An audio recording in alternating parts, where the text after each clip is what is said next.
like a whole new Paimon after those 2 days in the hot springs. The Abyss kind of threw a wrench in our relaxation, though. Still, spending time here really has felt like a vacation. The Kaholosaurs are so nice and so fun to play with. Their bellies are super bouncy. Oh, and Atea's snacks were so delicious. She gave Paimon some for the road just this morning, actually. Yelling at some kids who got caught throwing stones in the hot springs, so not much has changed since we first met her. Hey, you guys. Sleep well last night? Yep, this area is so nice. Glad you like it. I was thinking of taking you guys out to do some sea fishing. Later tonight, we can eat whatever we catch. Fresh fish is absolutely delicious right off the grill. Hey, Mualani! Yeah? What do you need? The team sent out to fight in the Night Warden Wars has returned. And Kachina? Is she back as well? Kachina fell in battle. But don't worry, the team was victorious, so the Rite of Resurrection will be held in the stadium soon. That's a relief. The Abyss is cunning, and it was her first time. Mistakes are bound to happen. Exactly. She deserves to hold her head up high. All right, thanks for letting me know. We'll head out in a bit. Jeez, she sounded a little anxious there. Had me thinking it was bad news for a moment. Mualani, you said the Abyss was cunning just now, but it seems like the Abyss just wants to destroy everything. Like, think about all those monsters that attacked your tribe. If there really was some sort of cunning plan, wouldn't it make more sense to send them to attack Kachina and her small team? Not that Paimon wants them to be in any more danger, it's just... Relax, I get it. The Abyss is difficult to understand, that's for sure. At a glance, it certainly seems like the only goal is total destruction. The Abyss isn't a living entity after all, so what capacity for logic or planning could it possibly possess? But through our long history of fighting the Abyss, we've realized things aren't quite so simple. 500 years ago, the Abyss invaded Teyvat. You know about that, right? That's right. Khaenri'ah suffered greatly during that time. But so did every other nation in Teyvat. And Natlan was the worst affected of all. It took the combined efforts of the then Pyro Archon and heroes from every tribe to finally repel the Abyss. Even so, the effects of the invasion lingered for hundreds of years, only able to be reversed little by little. Our tribe's waters were contaminated. The Children of Echo's territory was overrun by dangerous sludge surging from underground. Unrelenting black winds tore across the lands of the Flower Feather clan. It was like each disaster was designed for a specific tribe. Exactly. We once thought that the Abyss's desire for destruction was a sort of primal instinct, but its methods are, in truth, marked by intelligence. We now believe the Abyss has invaded the Night Kingdom, and has the capacity to read the memories of this land at any given moment. And that's how it became so dangerous and cunning, almost like it knows you inside and out. Yes, and that's why we've been unable to fully eradicate it, even after all this time. Luckily, the problems left behind by the Abyss have been successfully addressed by the various Pyro Archons we've had over the years. Now every tribe is prospering and things are looking up. I mean, just look at what we managed to do a few days ago. We totally fought them off.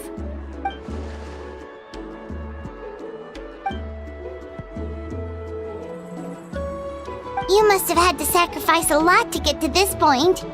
Every battle, every sacrifice is in pursuit of a future where we get to stop fighting. Responsibility, duty, unavoidable burden. Everyone in Natlan views the war differently. But I believe we will be rid of the Abyss one day. And the efforts of all who fought against them will become a story for the ages. To think that my name could survive in ballads passed down to future generations, it's kind of romantic. Everyone has something that drives them forward, you know? We have to. Not only for ourselves, but for our future. Anyway, let's head to the stadium. Our fishing trip can wait until Kachina's back with us. The sea's not going anywhere.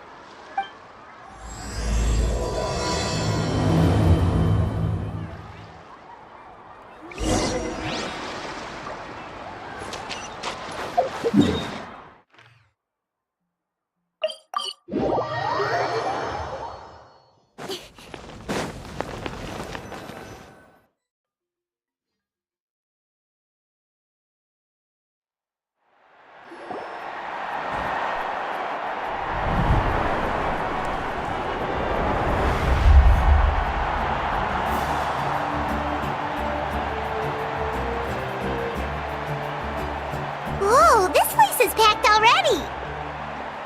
Of course. No one's gonna miss out on the chance to welcome our heroes back from battle. It's their moment of glory. Kachina's gonna be so flustered. She's never had this many eyes on her before.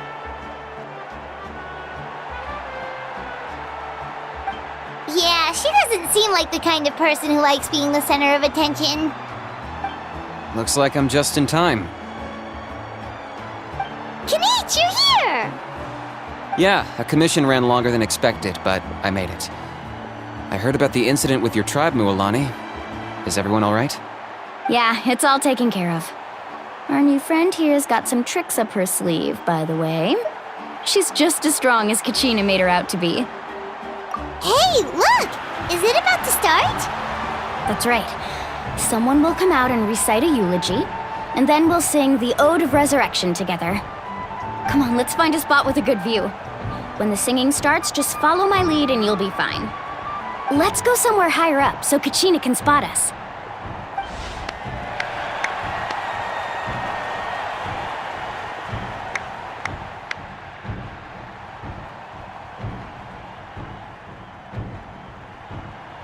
Warriors of Natlan, heed the call of life. We are the inheritors of memory and legend. Those who grew alongside sun and wind.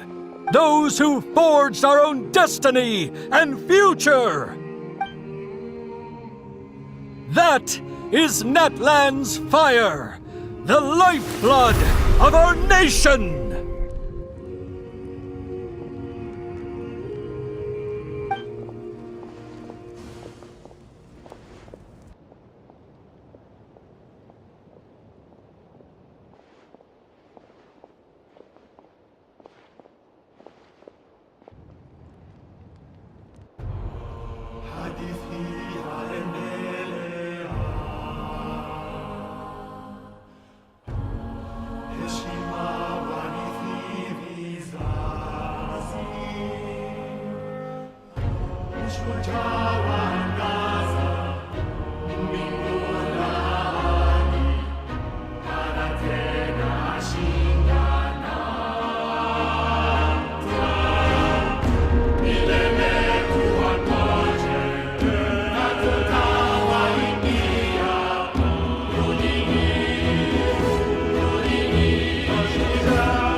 I could not find Kachina within the Night Kingdom, or locate her ancient name. What? What does that even mean? Usually once the ode is complete, the Pyro Archon and resurrected person will emerge from the flames. But something went wrong. What's going on? This has never happened before. Well, I think it's pretty obvious. Clearly, the team sent to fight the Abyss didn't win after all. Think about it. The Ode rekindles all victors. We witnessed it countless times. Since the Archon couldn't find Kachina in the Night Kingdom, that must mean there's more to this victory than meets the eye. Hey! You just haven't gotten over the fact that Kachina beat you in the pilgrimage! Pathetic. The both of you. Your wild guesses are misplaced. We completed our mission. Maybe you did, but who's to say whether that little girl even contributed at all? Maybe she got scared and ran off. Why would the YUB recognize someone like her, even if she was on the winning team? How dare you insult a hero of Natlan like that? Kachina sacrificed herself to repel the Abyss. She doesn't deserve to be subjected to your vile rumors when she's not even here to defend herself. Calm down, Mualani. There's no point arguing with the likes of them. I can't just sit here and let them slander her like that. To insult a hero of Natlan, the person actually has to be a hero. You... Think about it, everyone. Who do you think is really at fault here? A girl who never should have even gone to war? Or the great Pyro Archon? Why would the rules of our nation suddenly stop working? That's true. If she wasn't revived, it must mean she failed to achieve victory. Maybe the YUB interpret victory in different ways? I mean, that girl didn't look all that strong to me.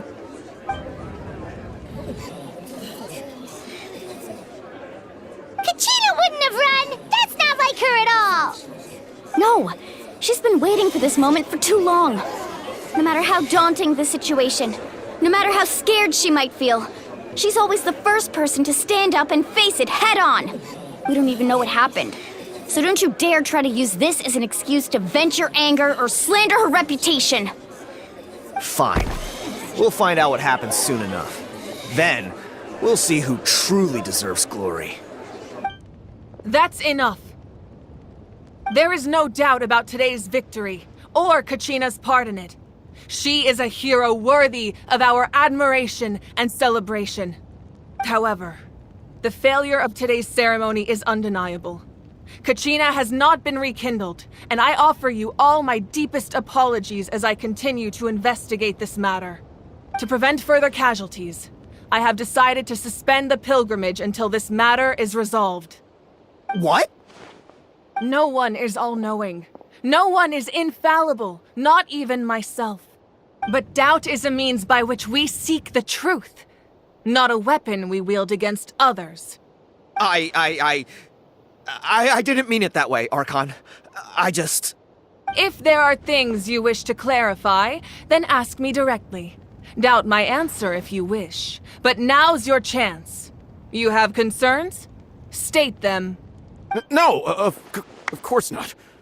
Even though I have said nothing to change your mind, then it would seem the truth never mattered to you at all.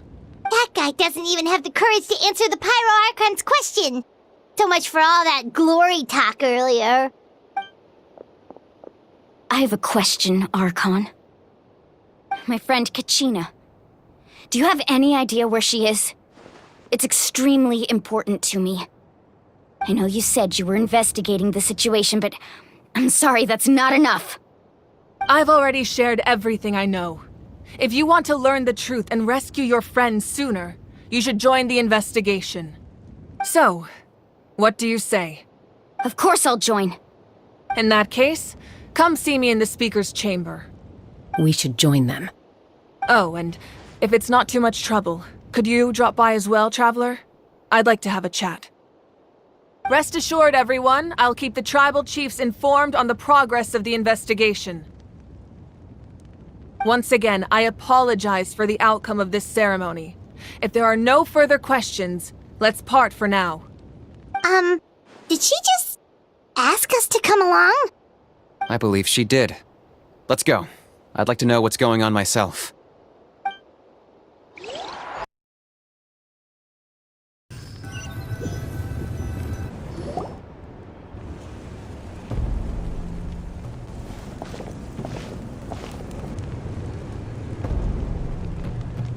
The situation is urgent, so I'll get straight to the point. Kachina is undoubtedly a hero of Natlan, and I'm deeply sorry this happened to her.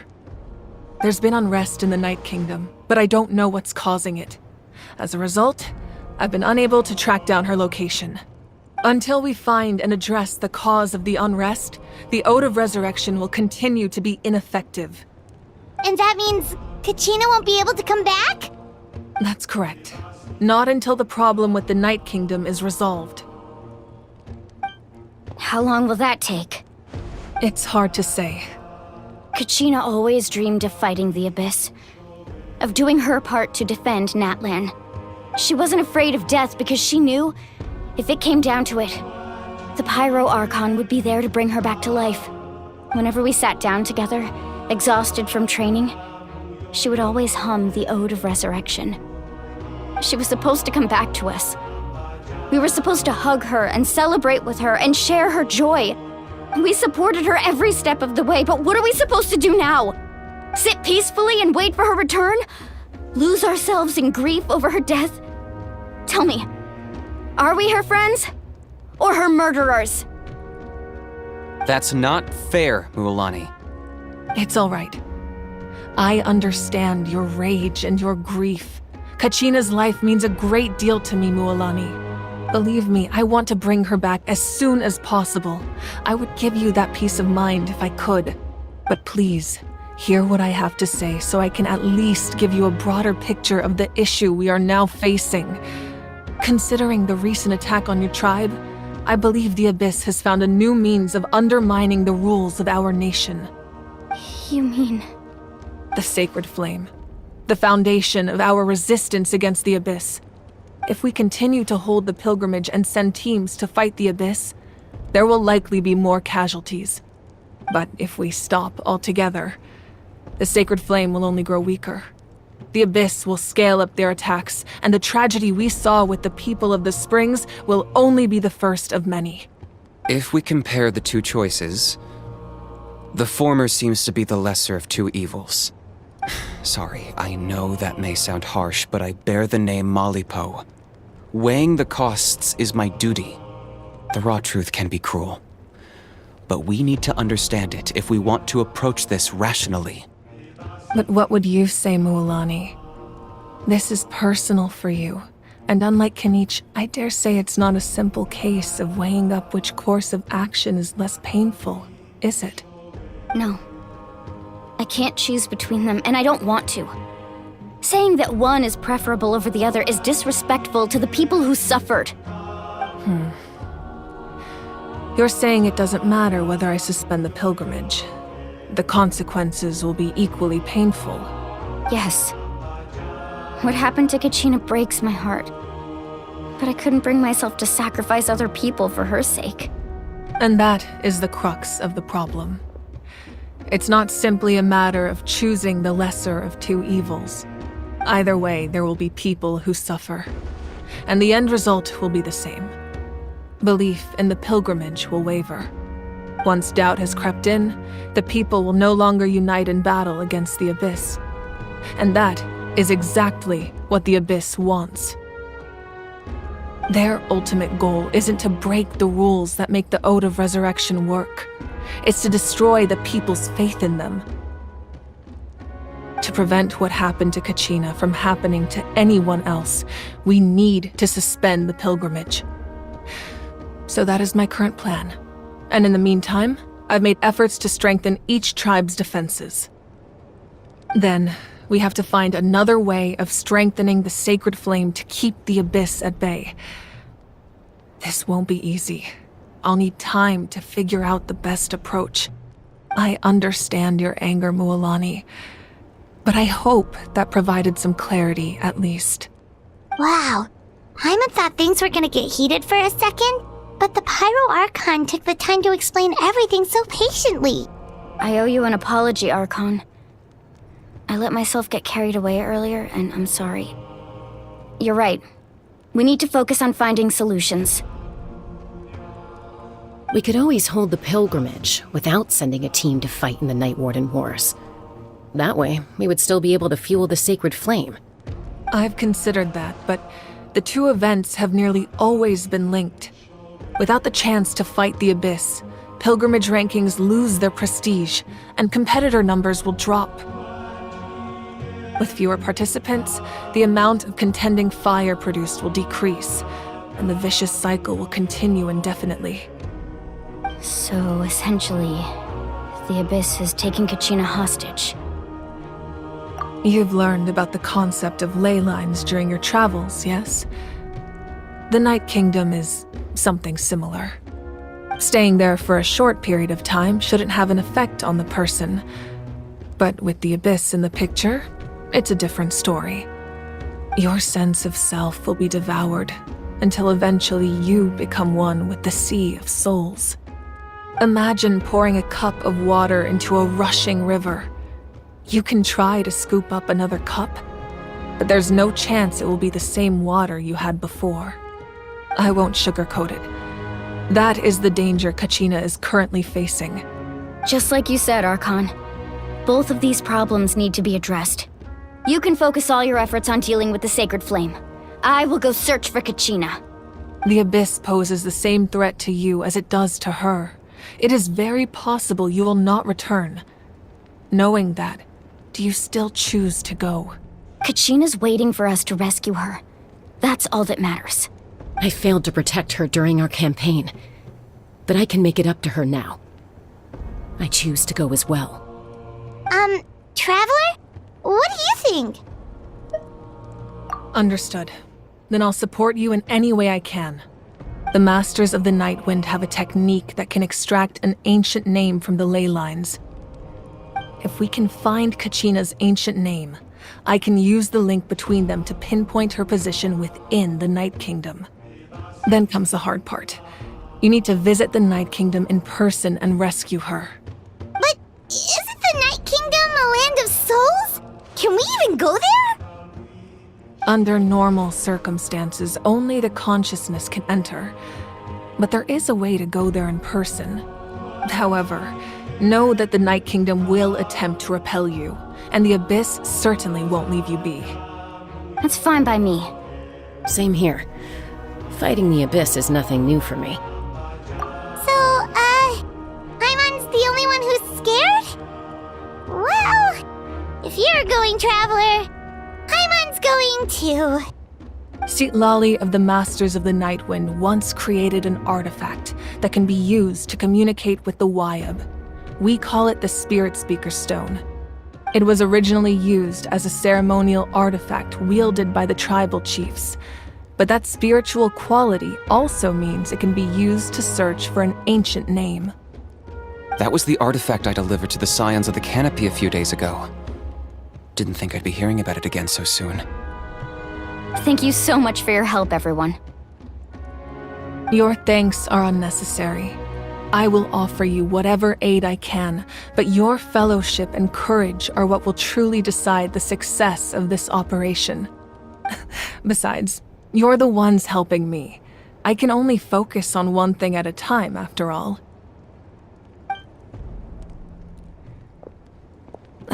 Traveler, I certainly didn't expect our first conversation to be so serious. I've heard all about your accomplishments. Ever since you arrived, I've been hoping to meet you and offer you Natlan's highest level of hospitality. Why? Why? Is that not what happened in the other nations you visited? Yeah, things were pretty complicated at the start. And, in the middle. But our reputation's solid nowadays. That's more like it. After all, I've heard you're someone who transcends fate. Perhaps even more than you can imagine. But we can talk about that some other time. Ideally, this would be the perfect night for a drink and some musical ambiance. But there are important things to be done. Oh, I almost forgot. Atea was wounded in the fight against the Abyss. She wanted us to give this to you. It embodies fond memories and my strength of will. That's what she asked us to tell you. She said you'd know what that means. I didn't think this day would come so soon. The flames of her life force. I can feel them flowing within the talisman. If things were different, the two of us could have enjoyed the hot springs together while she gave this to me in person. We're supposed to be hot spring buddies after all. But don't worry. This talisman means a great deal to me. I'll take good care of it, And once this is all over, I'll pay Atea a visit.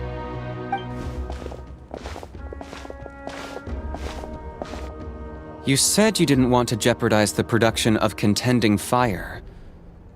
But that's not at all why you decided to suspend the pilgrimage, is it? You're right. Even now, the production of contending fire is far from sufficient. The gradual corrosion caused by the Abyss has resulted in a massive shortage of pyroenergy, and we're currently at the breaking point. As things stand, the pilgrimage is a lost cause. Suspending it allows us to save our strength to defend the tribes. The Abyss has brought catastrophe to Natlan, and Kachina's disappearance in the Night Kingdom is a direct consequence of that. We can't let the general public know that. No. If the public learned that Natlan's destruction was close at hand, there would be immense panic. But if I said nothing at all, they would have continued to question the integrity of Natlan's heroes.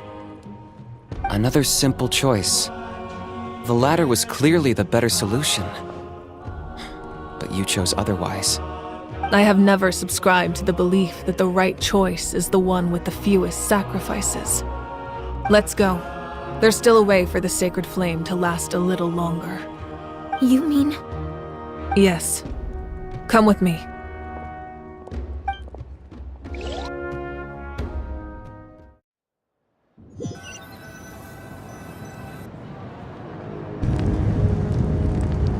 The sacred flame must never go out. Not only does it strike fear in the Abyss, but it's also the pillar of Natlan's stability. So until our heroes are ready, I will sacrifice my power to keep it burning. But that can only last so long. I think we should focus on the remaining ancient name-bearers. Don't let desperation cloud your judgment. Those chosen by the Wayab have already embarked on their destined path. It is for them to decide how that journey ends, not us. All we can do is support them. Even so, for you to make this sacrifice, it's not right. If not me, then who? No other is capable of sustaining the sacred flame. I possess great strength, but I'm not above my people. This is part of my duty.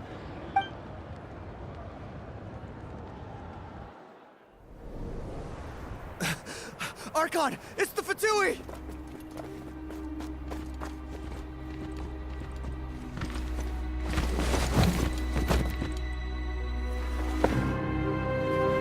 The Archon of Natlan. A force to be reckoned with. The secret of the ley lines is no secret to me. Long have they been destined for ruin. And since the oath made 5 centuries ago remains unfulfilled, what use is the Gnosis in your hands? I don't know what you mean. But it sounds like this is about more than the Tsaritsa. In times of crisis, someone must pick up the mantle of salvation. Your plan has reached an impasse, and now it falls to me to create new rules for Natlan. But before the dawn of a new age, the old must be destroyed.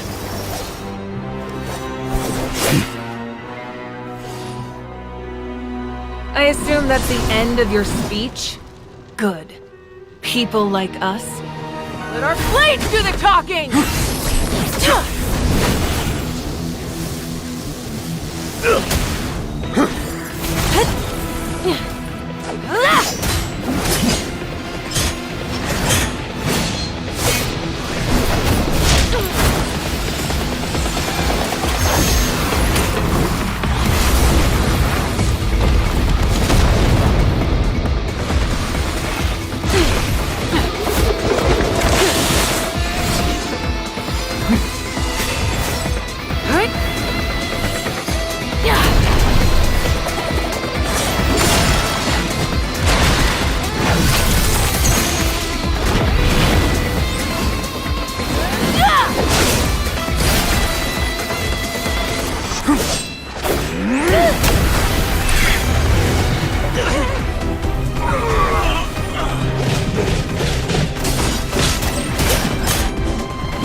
Masters of the Night Wind.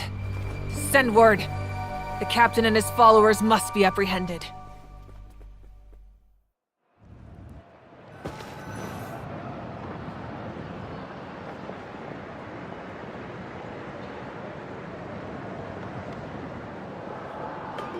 Are you alright, Archon? He was a formidable opponent. Exactly what I would expect from the first of the Fatui Harbingers. I never imagined someone could match you in combat. If the Tsaritsa sent him here, why would he bring up what happened 5 centuries ago? Yeah. And how much does he know about Natlan? The Harbingers are all driven by their own personal goals. The only purpose that unites them is collecting the Gnosis. But I'm sure the captain has his own reasons for being here as well. Whatever his motive, we should shift our focus to the Fatui. If they attack again and we're not prepared, we're done for. No, we're running out of time. The wound I inflicted should hold him back and weaken him for the time being. Besides, I'm sure you noticed, the power that came to his rescue just now came from the Masters of the Night Wind. In other words, there are traitors among us. Not necessarily. This could prove to be a very valuable turn of events. When we exchanged final blows, I sensed an unusual presence within him. I'll need to investigate further. Kinich, go to the Masters of the Night Wind and look into who could have aided the captain. Speak to Lali. She should know. Of course, I'll head out right now. Do you still intend to... Yes, but fear not.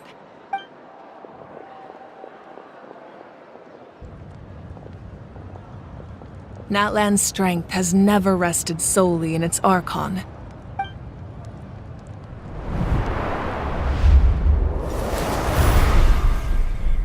Together we foresaw the only path that leads to our nation's future. We must trust in that vision now.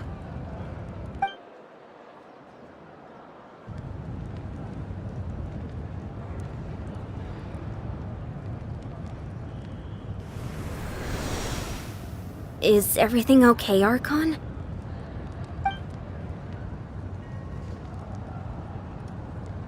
Completely fine. Just lamenting the fact that I never got a picture when I could still turn my hair into flames. Too late now. I just hope the others have a safe journey.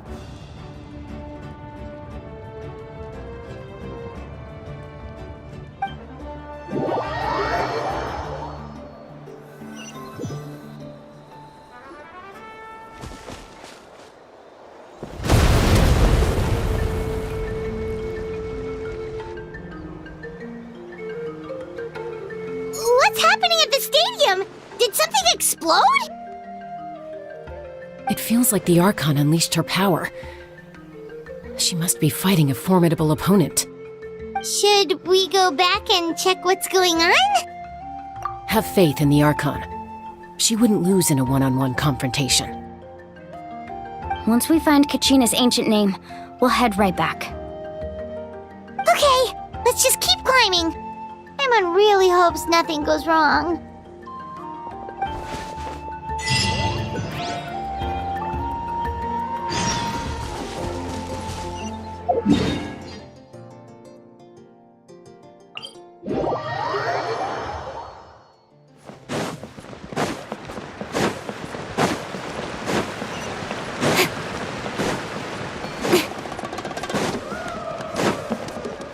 Mine is right over there. Let's go.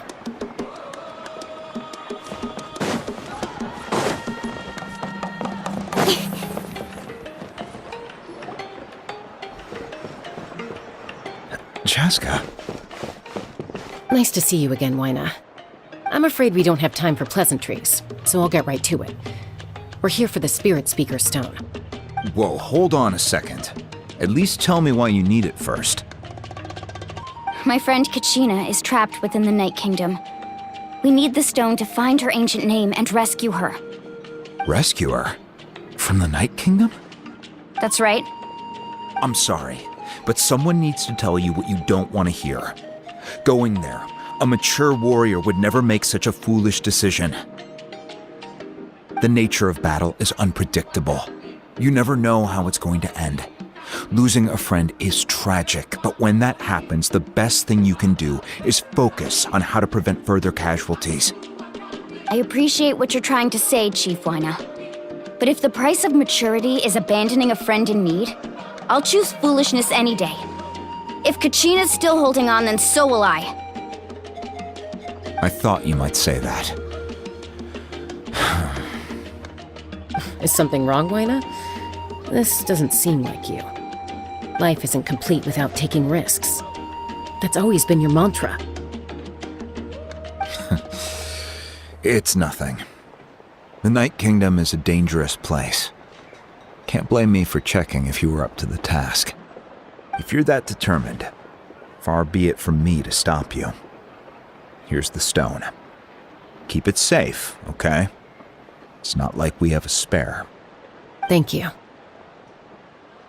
Huh. Seems like you two go way back. But aren't you from the Flower Feather Clan, Chaska?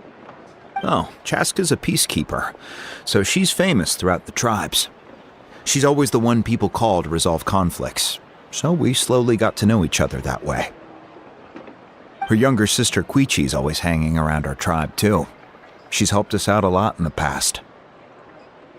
Oh, you have a younger sister? Yes, I'll introduce you to her sometime. But let's get back to business.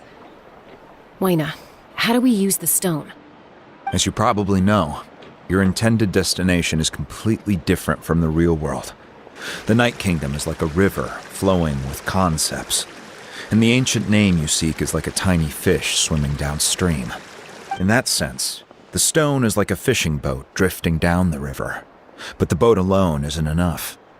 You need a fisherman experienced enough to steer it in the right direction. We couldn't do that ourselves? With a little practice, I'm sure you could. You have the strength and the talent. If you want to make sure this works, though, I could recommend someone to you. Who? Vichama, a legendary warrior and scout from our tribe. He's got a keen eye and a well-honed intuition. Even his ancient name means to seek. If you're fishing for a name, you're gonna want him on the boat. Vichama? Why does that name sound familiar? He's one of Auntie Atea's hot spring buddies. I've heard stories about him. Where can we find him? Ever since Malko passed, he spends most of his time gazing out at the scenery from the cliff tops. Follow the path that way, and I'm sure you'll find him. Thank you. We'll go look for him there. Good luck. I hope everything goes well.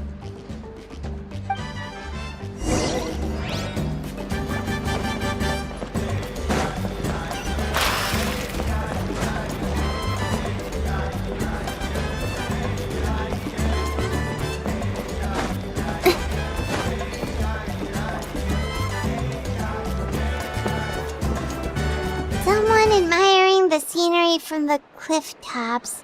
Ah! That must be him! Hello there, are you Vichama?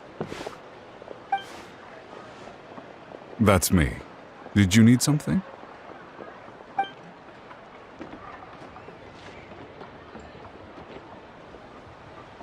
What? You're saying you can bring someone back from the Night Kingdom? How is that even possible? No, if you really think about it, anything's possible in that kind of place. But that would mean... Are you okay? You don't look so good. Everything's fine. I'll help you, but I do have a small request. After I help you find Kachina's ancient name, I want to use the stone to look for my friends as well. Your friend? Oh, why not mention someone named Malko? Is that who you're talking about? Yes, but I'd rather not get into it if it's all the same to you. That's not a problem. We agree to your request. Yeah. Since you're helping us find Kachina's ancient name, it's only right that we return the favor. Then we're agreed. Can I have a look at the stone?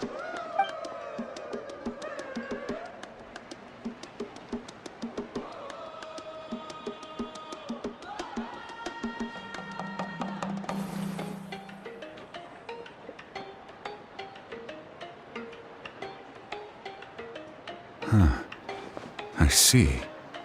From what I can tell, it functions almost like an abyssal pylon. Both connect the Night Kingdom to the living world. Once the connection is established, the abyss will come surging through the opening like a predator honing in on the scent of blood. So we have to be sure not to use it in a tribal settlement. Wow, you got all that just from looking at it? I just picked up on the basics, really. I still have no idea why it works. You said someone named Lali invented this. They must be a genius. I'll go find an open area and start setting things up. In the meantime, I need you to get 2 things for me. We'll go right away. What do you need? First, I'll need some hook ropes. Pretty much every store around here carries them, so no need to go anywhere special. Oh, and I need to build a net out of them, so make sure you get a good amount. Wait, are you saying you're going to use a real net to catch Kachina's ancient name? How does that work when one's tangible and one's not? By creating something tangible in our world, like a net, we can create a connection to a corresponding concept in the Night Kingdom. Basically, I'm going to use the concept of a net to catch something equally intangible, an ancient name. Oh, I see. What about the second thing you needed? Right. I need 2 chunks of obsidian. Once we bring the ancient names into our world, we'll need a place to store them. Normally, you can only get obsidian from the Children of Echoes, but I heard there's a traveling merchant from that tribe around here somewhere, so maybe you can try your luck there. Gotcha! Alright, let's split up. See that clearing? Let's meet over there when you're done. Oh, and you can send someone with me if you want. In case you're worried I might take the stone for myself. What do you think, Chaska? There's no need. Lena spoke highly of you. That means you're trustworthy. I appreciate it, even though that doesn't mean much to me anymore. Anyway, it'll take some time to set everything up, so no need to rush. I'll see you in a bit.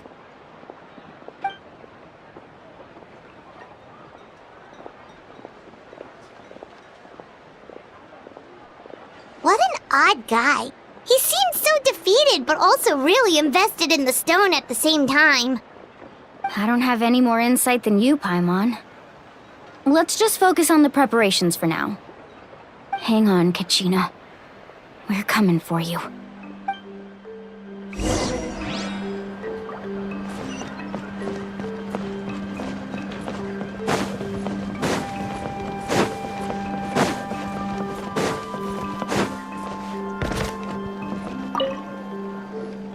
Hello.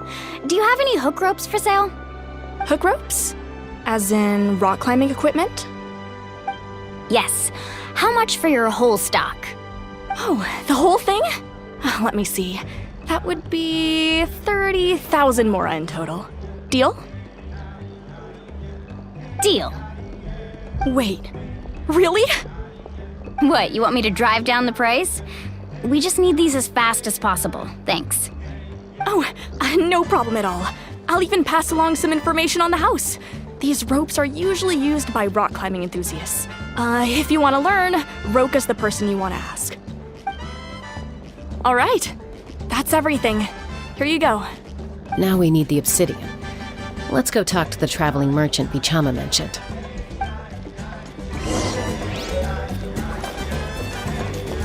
Anything else I can get you?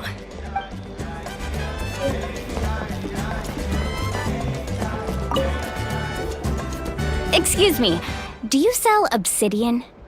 Why, yes. I've got a chunk for sale right over there. Perfect.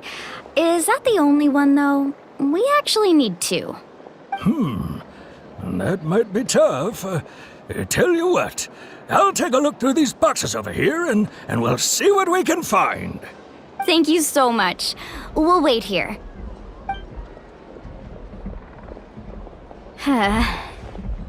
Relax.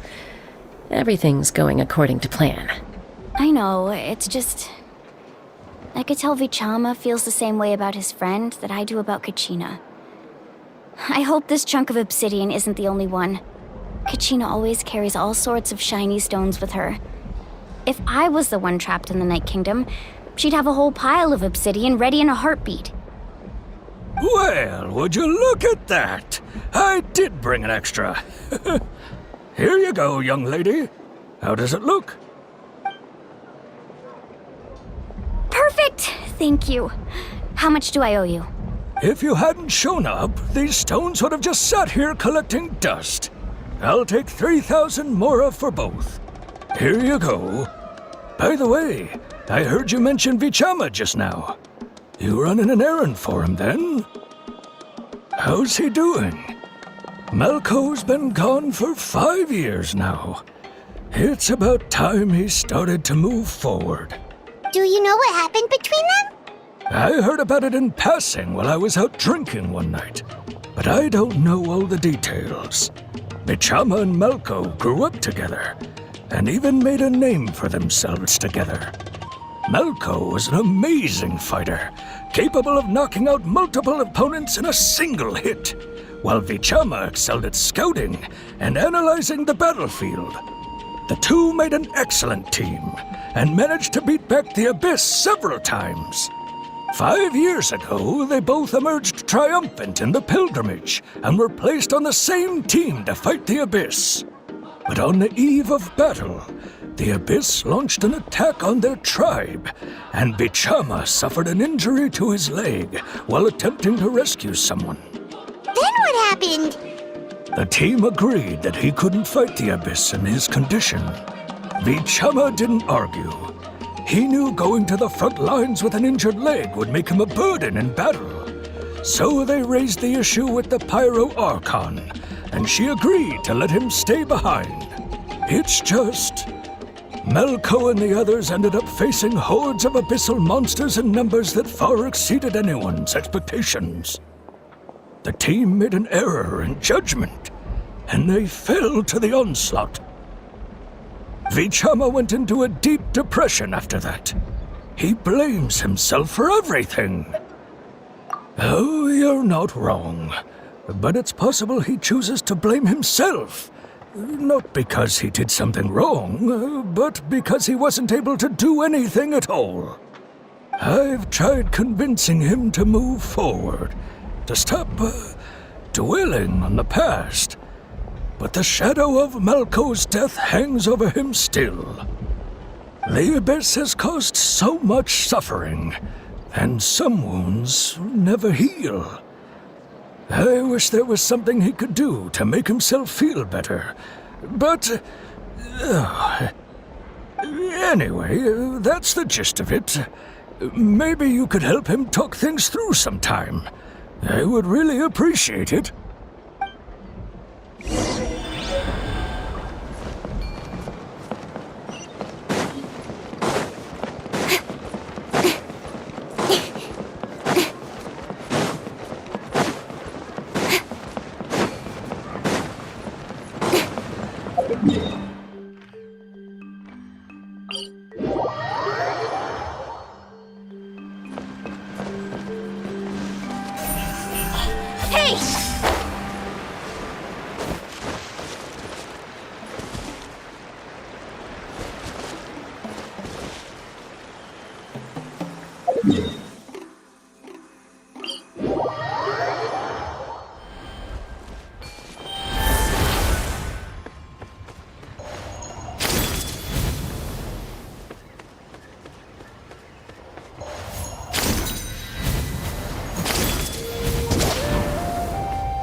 Did you get everything? Yep, it's all here. When do we start? I've made all the necessary adjustments, so we're good to go. As agreed, I'll help you find Kachina's ancient name, and then you return the favor. Go ahead. Yes. After Malco fell, I scoured the battlefield to see what happened. It turned out he wasn't bested by some impossibly powerful foe. He was dragged to his grave by the sheer number of enemies. If I had been there, I would have been able to sense the danger. I could have warned them not to advance. I've always blamed myself for what happened. But when you told me about Kachina, I realized there's a chance Malco might also be alive, fighting for survival in the Night Kingdom. But that happened several years ago, right? The Pyro Archon said all life within the Night Kingdom eventually becomes one with the Sea of Souls. There might not be much hope, but I still have to try. Malco and I promised each other, even if we never managed to root out the Abyss for good, we would fight together until the end. All right, let's get to it. I'll start searching for the conceptualized version of Kachina's ancient name. If you see any fragments scattered around the area, please collect them.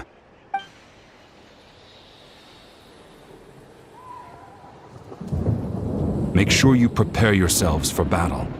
As I said, the stone will link the mortal realm to the Night Kingdom. The Abyss will likely emerge in response.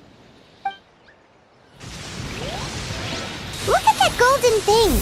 It must be one of those fragments Vichama mentioned. Let's get closer.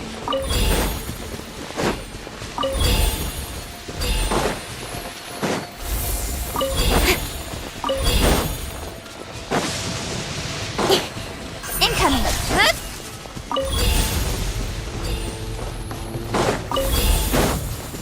Whoa, monsters incoming! Watch out, everyone!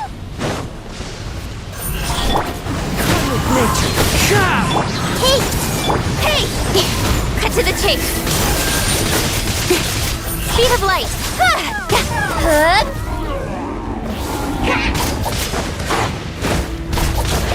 As one with wind and cloud. Incoming.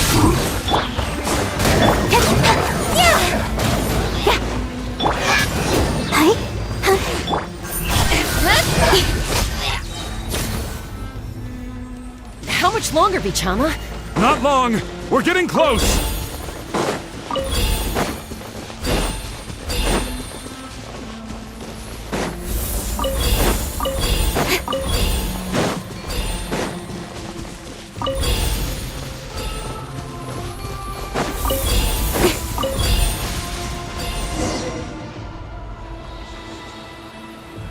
Vichama!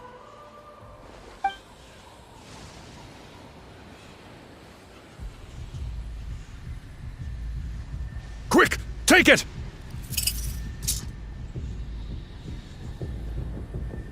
I found Kachina's ancient name. Hang in there, Malco. Just a little longer. Something's not right. The power of the Abyss is getting stronger.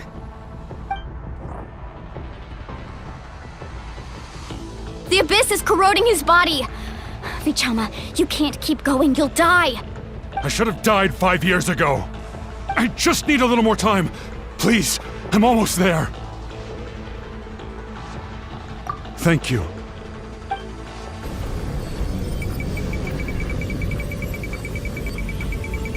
Whoa, watch out! The power of the Abyss is strong.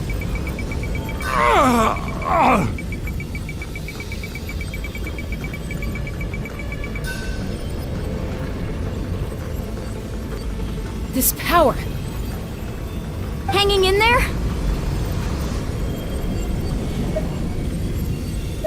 Malco. No! Why can't I find him? Why? We can't wait any longer. Pull him away from the stone, Mualani. I already tried, but the power of the Abyss has him in a chokehold. It's like he's tied to the stone with an invisible rope. In that case, we have no choice. I'm sorry, Sea Lolly. Get back! Chaska, wait!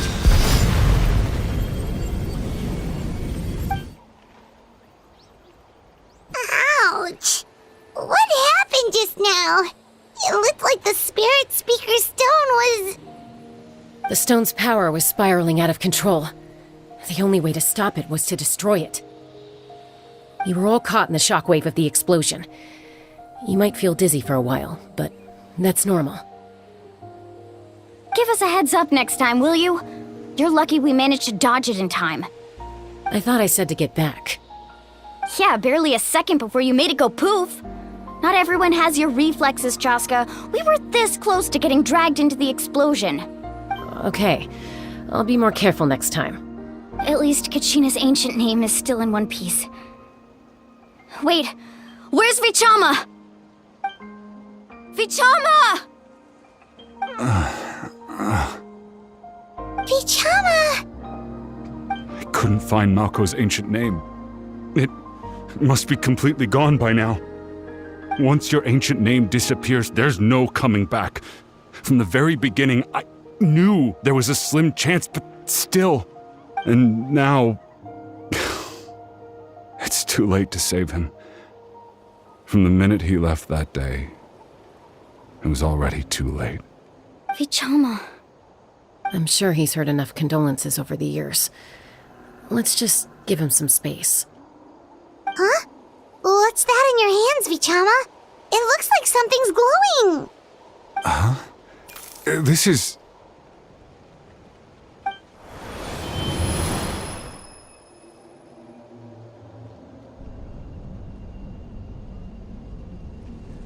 Hey, Malko. Got any strength left? Not enough to swing a sword, but to say a few last words? Sure. Too bad. No one will get to hear them. I never thought I'd actually die on this mission. Not that I'm afraid to die. It's just... hard. Thinking about my mom's face when she hears the news. Guess I have something to be thankful for then. My parents died a long time ago. They won't have to mourn me.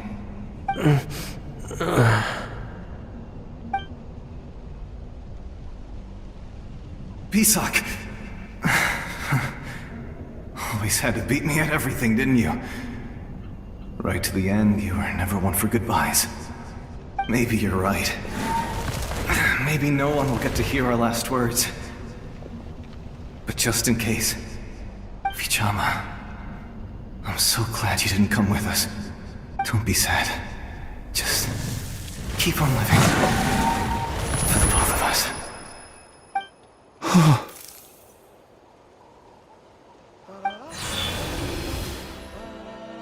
Was that a memory? Seems like we were able to salvage something after all.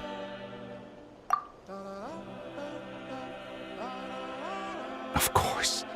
Seeing him, hearing his voice again, it makes me unbelievably happy. But it also brings with it an even deeper pain. A deeper pain? Why? Malko was always the type to put on a brave face. But in that memory just now, his hands were shaking, and his smile was forced. For all these years, I regretted not being able to fight alongside him to the end. And now I know, at the end of his life, he was thinking the same thing. Vichama. I'm fine. Actually, I heard Chief Wyna wasn't really on board with your plan to go to the Night Kingdom. When you asked for my help, I hesitated too. I knew helping you find your friend's ancient name meant leading you one step closer to danger. But I also understood why you had to try.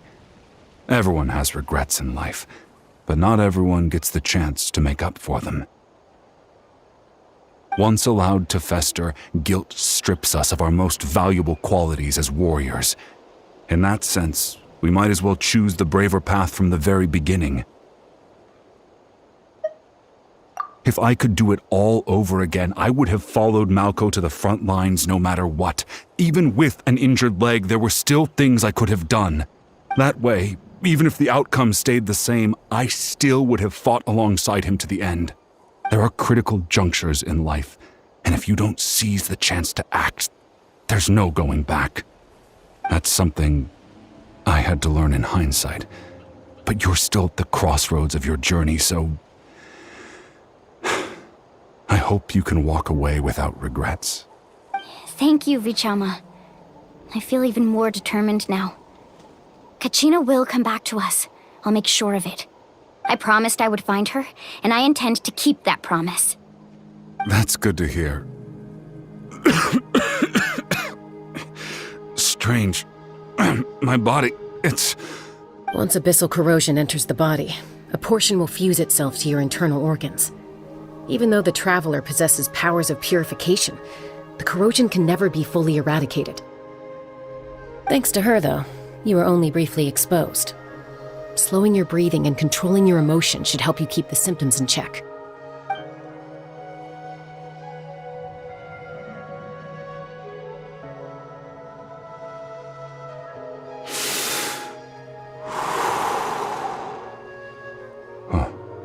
That does make me feel better. You seem very knowledgeable about all this. Just speaking from experience, that's all. Anyway, we've recovered Kachina's ancient name, so we're off to a great start. Let's get Vichama back to his tribe and tell Wyneth the good news. Oh, and apologize for destroying the Spirit Speaker Stone. We had no choice, though, so he'll probably understand. Right?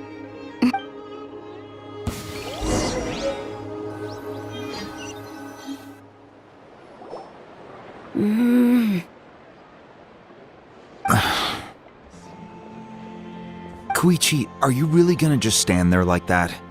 I don't know what you want from me. I think you know exactly what I'm trying to say, Uncle Wyna.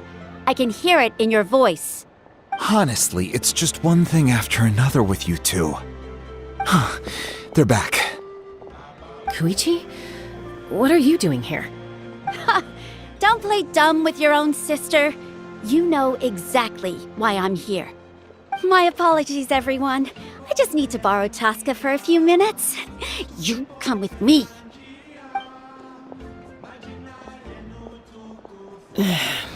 I'll be just a moment. Who is that? Koichi, Chaska's younger sister. Although the two aren't actually related by blood, it's kind of a long story. It's not really my story to tell, but I guess it's not a secret.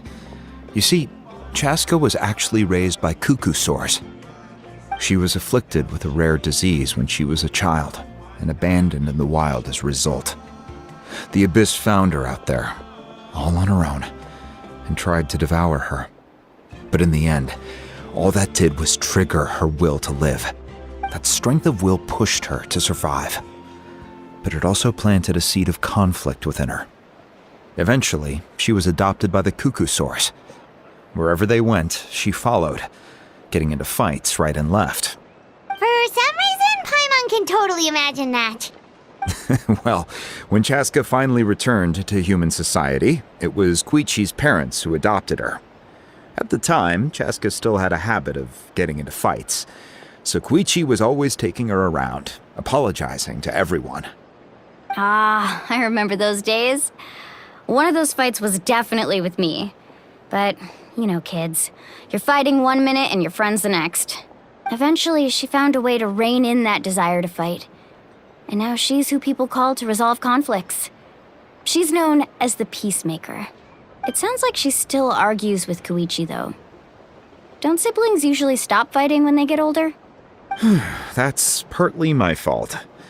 Koichi asked me to stop Chaska from doing anything dangerous, but you probably know by now, once Chaska makes up her mind, there's no changing it. Oh, I get it. No wonder you tried to talk us out of going to the Night Kingdom. Chaska even said that wasn't like you. I'm all for your adventure. You need to take risks when you're young, because by the time you're my age, you couldn't attempt something like that even if you wanted to. Better try now than live with regrets later.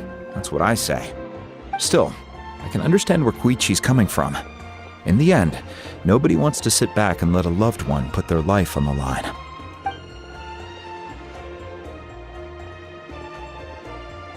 All right, it's just the two of us now. You have 1 minute to explain yourself. I don't have anything to say. You don't have to approve, but you should know I only do what's necessary. That attitude is exactly the problem. It's like you don't care. You try to sneak off to the Night Kingdom behind my back and then play it down as if it's just a trip abroad. Well, Technically, I am going abroad, right? Again with the excuses! We agreed, didn't we? There are 4 levels of danger. If it's not something urgent, you can only engage in level 2 danger and below. You can only go up to level 3 if a situation is so dire there's absolutely no alternative. But a trip to the Night Kingdom? If that's not a level 4, I don't know what is! And you were just going to sneak into the place without saying anything! What do you mean, sneak into the place? I always planned on walking in there with my head held high. You bought off Uncle Wina, didn't you? He promised me he'd stop you from doing anything dangerous. Oh, it's like he didn't even try. You feel like he went back on his word.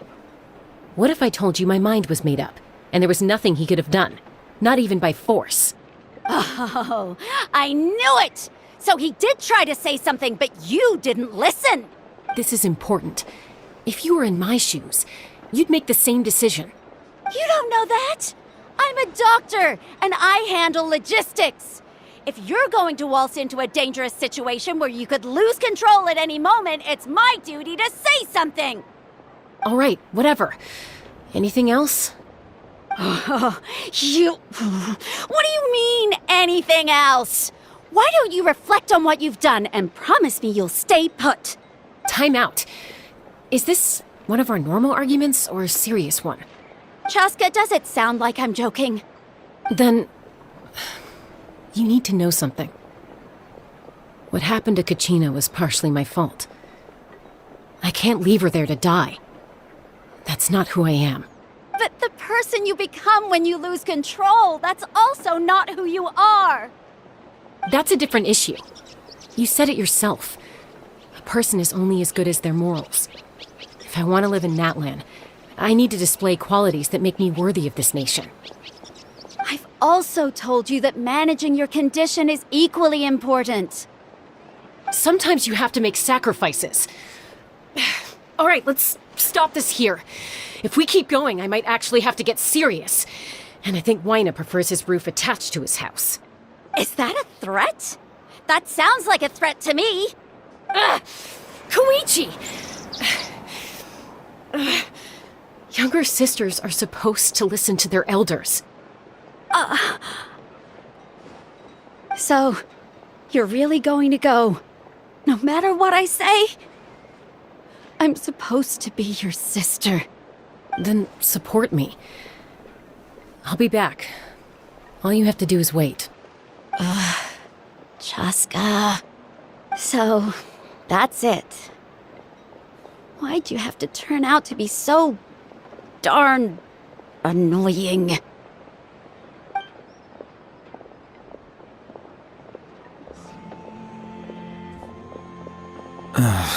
You two are something else. Something you wanted to say? I know you aren't related by blood, but you two sure are similar. Really? You know, I said that very thing to Koichi not too long ago, and she reacted the exact same way, down to the very tone of voice. It's not my place to get involved, but I will say this. Try to spend a little more time with your sister. You're tough kids. That doesn't mean you have to go it alone. Thank you. Anytime. All right. If you're done with the Spirit Speaker Stone, you might as well hand it over. According to Kinich, it's an important ceremonial artifact, so it'd be safer to keep it with me. About that. If only Tonegif Bard was here, he could have repaired it just like the Holy Liar. It might be in a few more pieces than you remember. Huh?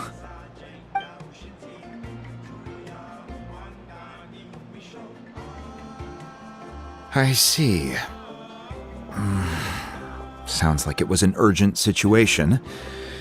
If someone's life was on the line, then you had no choice. Still, Citlali's going to be a nightmare to deal with now that you've broken her stuff. I'll explain everything to her later. Stay safe out there in the Night Kingdom, okay? I'll wait here for your safe return.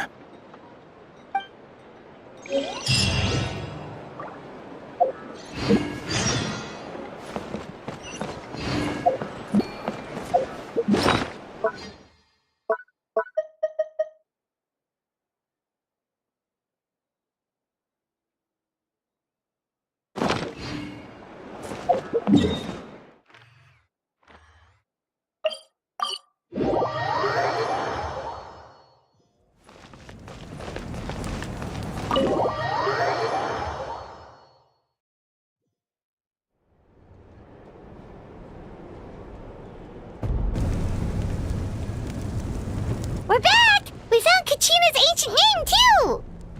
Well, it's fairly complicated. Let me give you the condensed version. The Fatui again? We can't go anywhere without them causing trouble. But what if the Fatui finds out you've lost your power? Won't they try to take advantage of the situation? That's why it has to be our little secret. No one else can know, or we're asking for trouble. Look, I wish I could offer you some sort of consolation, but I won't lie to you.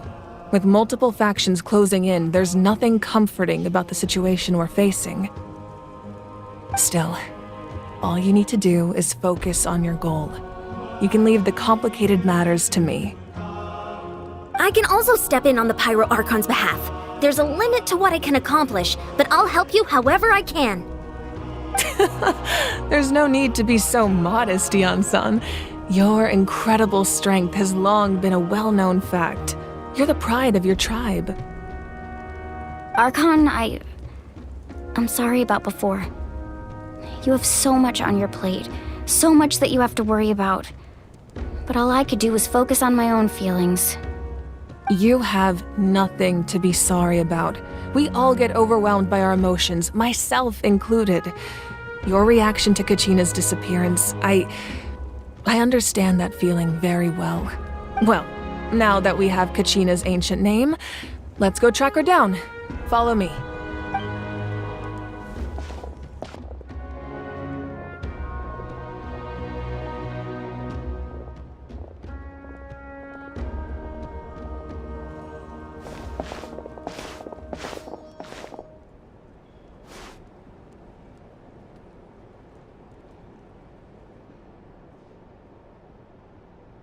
What is this place?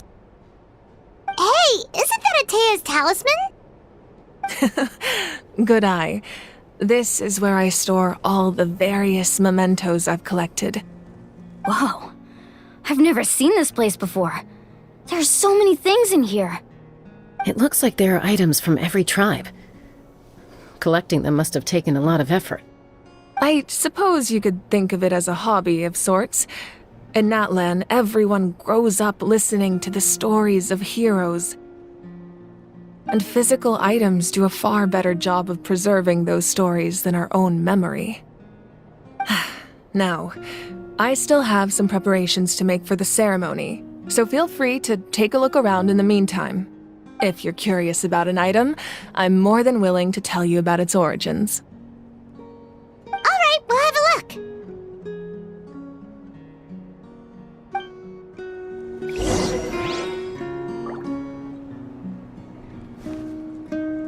This flower looks like it's thriving. You must be good at taking care of plants, Archon. This fishing basket looks familiar.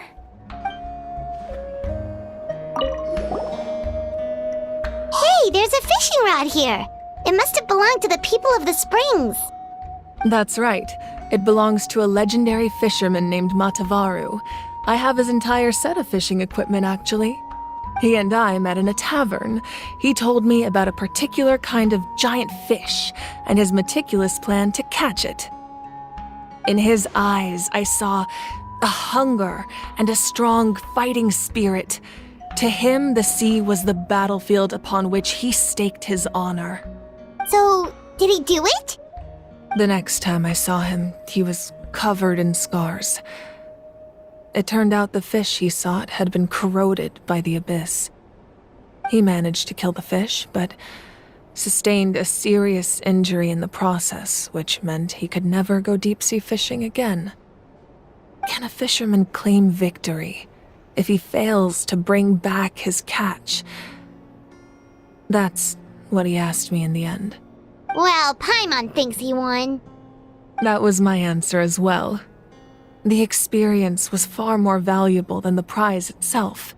In the end, he didn't want his tools to go to waste, so he gave them to me. Wait, that means you also know how to fish. Maybe we can go head-to-head sometime.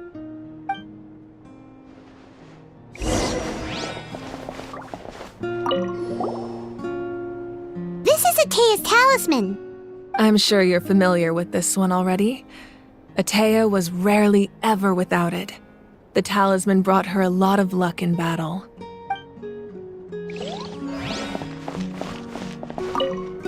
Make sure to handle everything with care. This cup, for example, it's heavier than it looks.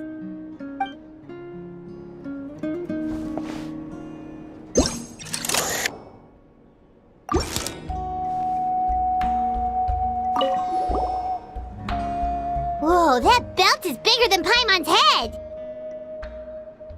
The Collective of Plenty are known for their bodybuilding competitions and contests of strength. This belt is a symbol of great honor within the tribe. The association with strength might also have been the reason the original belt was extremely heavy. It was difficult for even 2 people to lift. And even if a warrior had the strength to put it on, wearing it for any length of time would still leave them gasping for breath. Sounds like it. So the owner of the original belt, Kitera, commissioned a craftsman to make a copy identical in appearance but far lighter in weight. That is the belt you see before you. He would often wear this version when training in order to protect his waist. Or he made a lighter version so he could wear it all the time and show it off.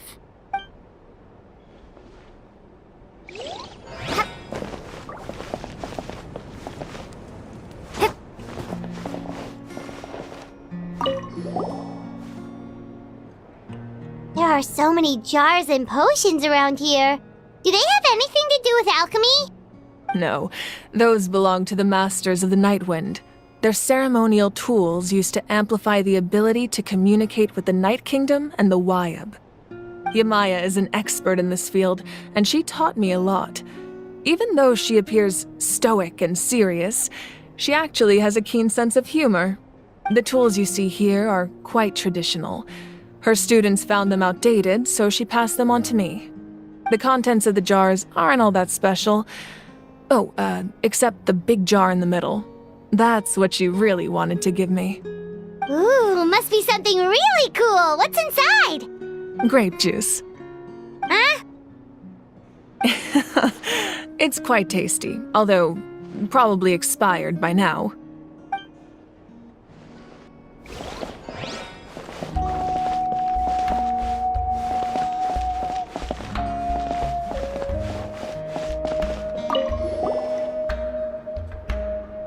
Whoa, this weapon is huge!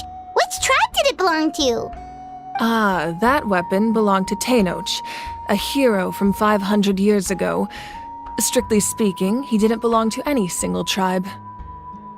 That's because even before the disaster with the Abyss broke out, he had already been exiled. Exiled? It was a punishment imposed out of necessity, but he accepted it all the same. He believed it was what he deserved. When the Abyss attacked, the tribes found themselves in urgent need of a powerful figure to lead them into the battle, and there was no one more courageous or resolute than him. He united the 6 tribes and accomplished great feats throughout the war. Ultimately, he perished, and because he had already lost his ancient name, the Ode of Resurrection was unable to bring him back. And so, he was laid to rest, alongside the countless warriors and civilians who lost their lives, buried in the soil of his native land. Wow, he sounds like a true hero. Indeed, even now his story is told throughout the land.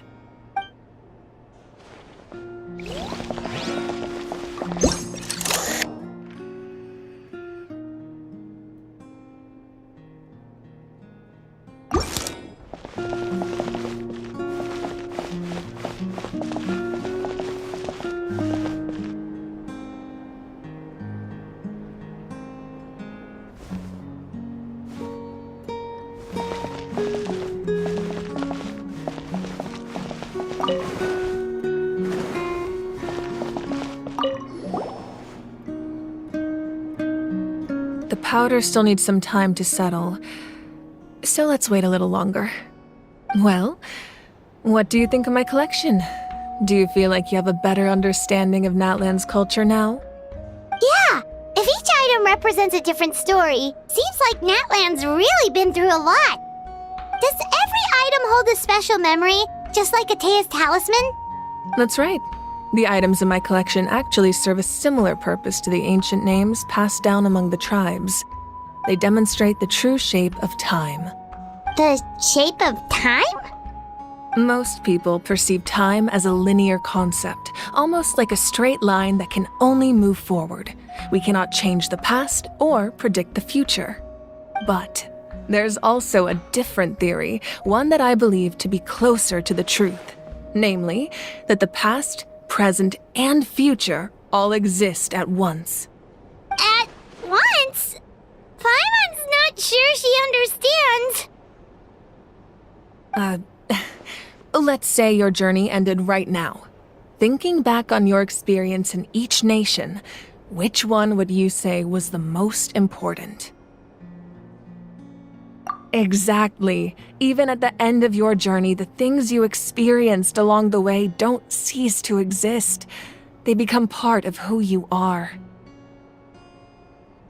Take out a portion of that journey, and you would likely make very different decisions, and eventually arrive at a very different destination. The future is the same way. It exists even though it has yet to come to pass. We just lack the means to perceive it. Of course, there are those with the power to foresee the future. They simply call it by a different name. Fate. You're quite familiar with that concept, I would imagine. That does kinda make sense. The future hasn't happened, but already exists. Humanity excels at living in the present, but too often we forget the past and neglect the future. While the pilgrimage and the Night Warden Wars lead us to a better future. Only by uniting the people of Natlan across countless eras can we fight back against an enemy as formidable as the Abyss. To come up with such a set of rules, the first Pyro Archon must have possessed a level of insight I can only imagine. That's correct. At first, he was a mortal man with no special power. After he ascended to the Divine Throne, he used it to borrow power from the heavens and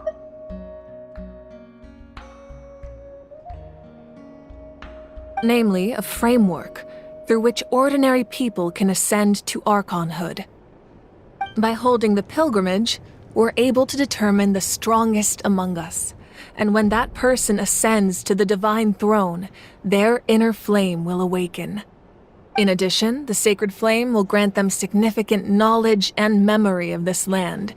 After all, that's how I came to know everything I just told you. So, it all comes down to the power of the Divine Throne and the rules. Wait, is that a family portrait?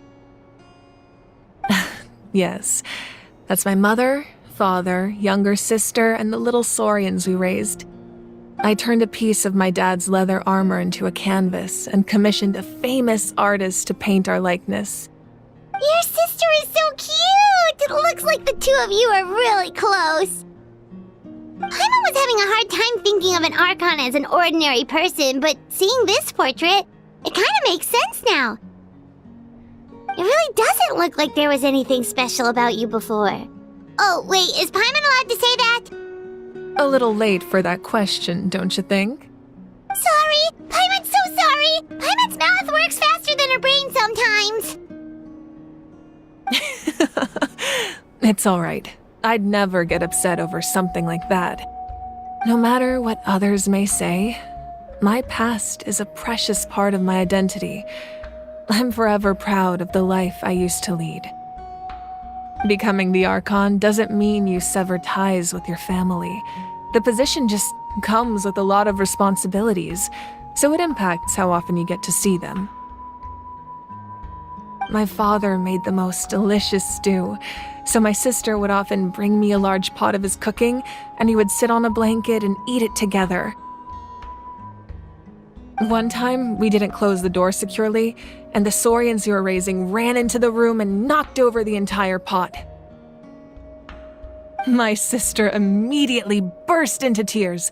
The two troublemakers were going for the meat, but when they saw my sister's distress, they froze on the spot. I still remember the way they laid there, sulking like a pair of children, even after making such a mess. It was frustrating, but in the end, all I could do was comfort my sister and move on. Wow. Isn't that what being a family is all about? I think about that story a lot, actually. As the Archon, I made a vow to defend this nation, and experiences like that, they remind me exactly what I'm trying to protect. Well, what happened after that? This portrait looks pretty old. Your sister must be all grown up by now, right? I believe she ended up working as an architect and artist. She built many houses and crafted many beautiful works of art. Anyway, that's enough about me.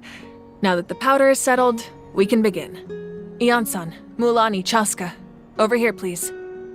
Place the ancient name up there, and then we'll begin.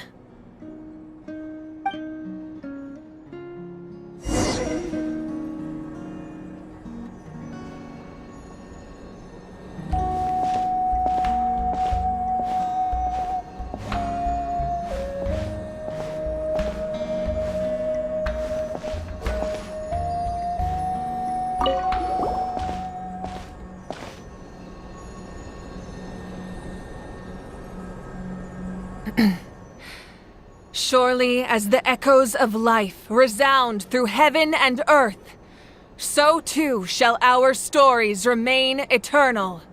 Ancient name, take us to your fated bearer. Allow her to answer our call.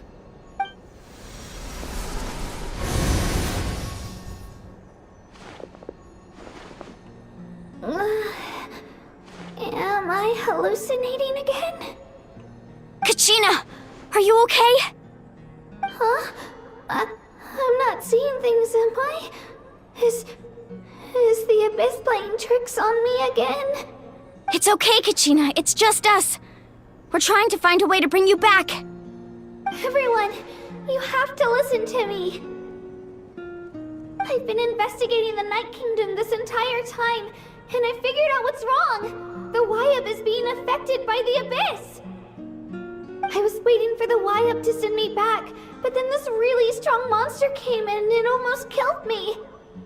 The Wyup saved me, even though its power is weakening, so I've been hiding from the monsters while trying to find a way to help. The Night Kingdom has become a huge mess, though. I keep hearing these awful sounds and seeing really horrible things. Don't listen to those sounds, Kachina. The Abyss is trying to strip you of your sanity. All you need to do is stay safe and wait for us. We'll be there shortly. It's okay. I feel so much better now that I've had the chance to talk to you guys. You don't need to worry about me. I've never been strong or special at all, really. So I don't blame anyone for forgetting about me or leaving me behind.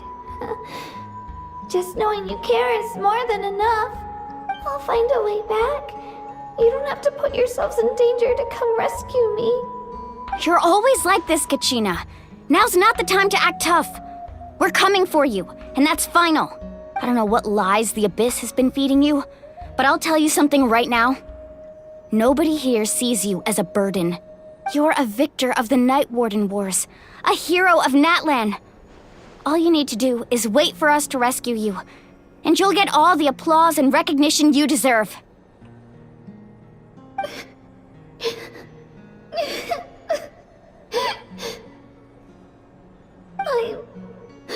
I'm really scared.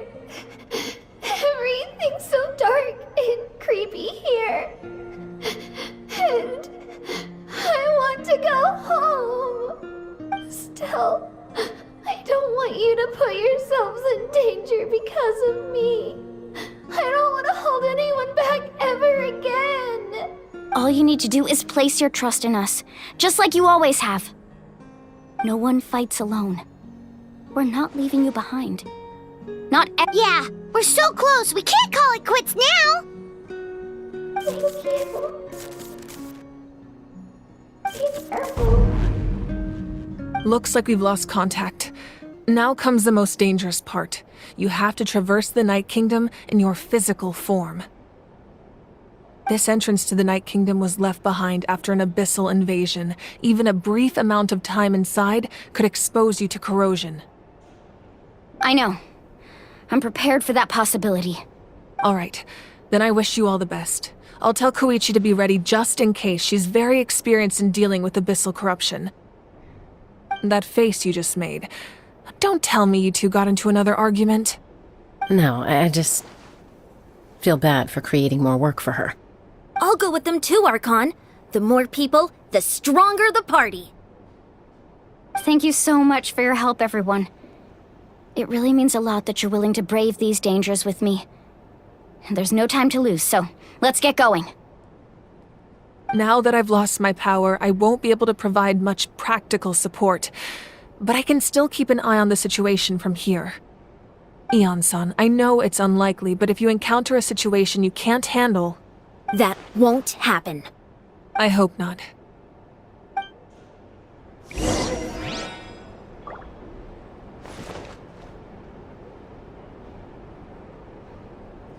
Be careful out there. I'll observe the situation from here.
So we're underneath Natlan right now?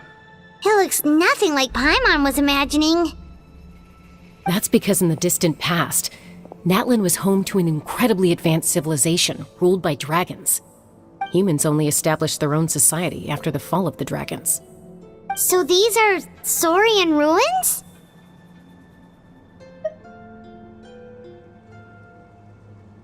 Wait, you mean like the elemental sovereigns? They had their own advanced civilization? Yes, a really long time ago. Very few records have survived until now, so no one really knows what the devices here are for. These ruins have been abandoned for a long time, but with the recent increase in Abyss activity, the installations around here have somehow been activated again. So what you're saying is, we're not in for an easy trip to the Night Kingdom. No, it's going to be obstacle after obstacle from here on out.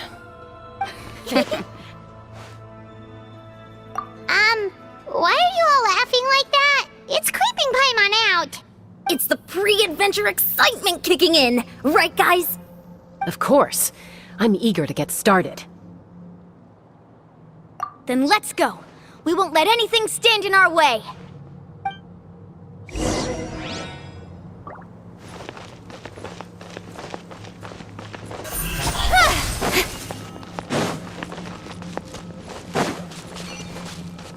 Seems like the road ends here.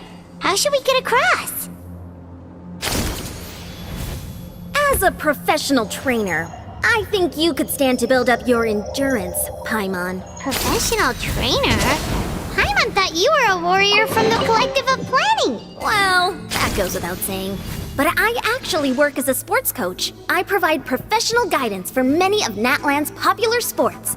And I don't just mean physical training. I design nutrition plans as well. Ah, so basically no sugar, no soft drinks, no grilled meat. Yeah, we'll be here all day if you list them out one by one. It's much faster to just focus on what's good for you. Such as? Vegetable juice. Want some? You know, Ian-san, Paimon feels like the two of us might not see eye to eye.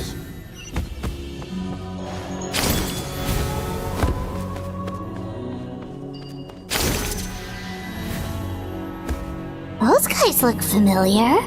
We've fought them before. Let's go. Show no mercy.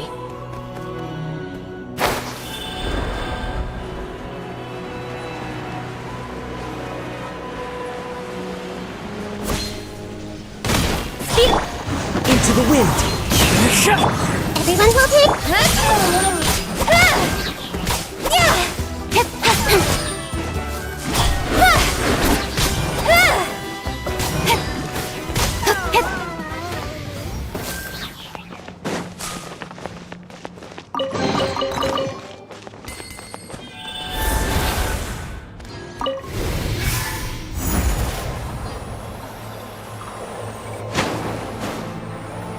Whoa, the place we need to go seems really high up.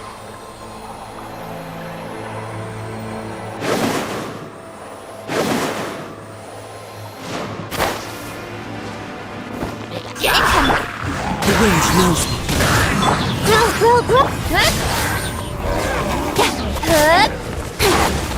Fallen leaves. Adorn my... I'll protect us. Don't blink! Nowhere to hide.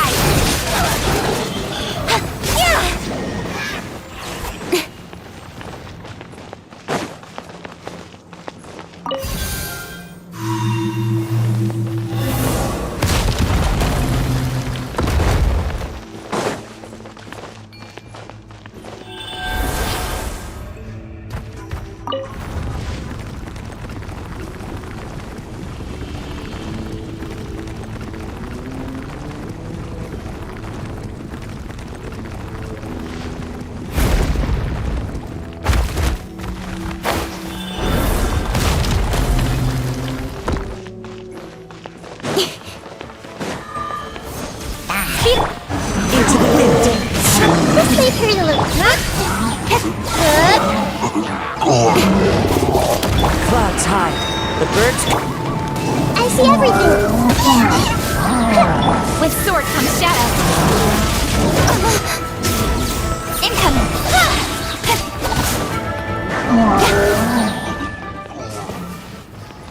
Let's dance.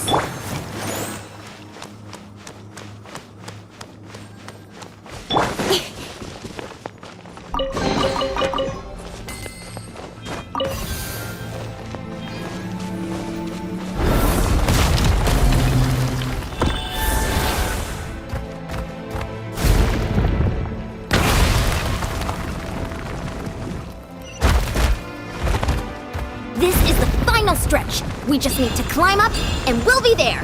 Nothing to it. Easy for you to say.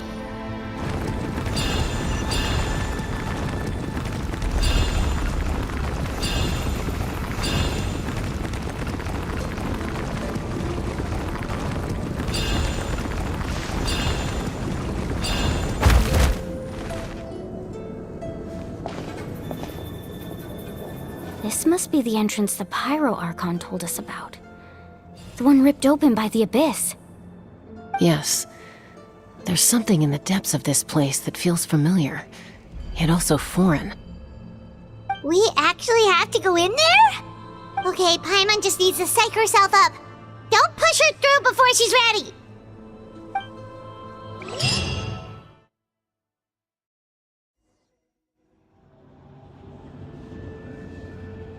Hey! You don't have to drag Paimon! You're pulling too hard! Looks like we made it. This is the Night Kingdom.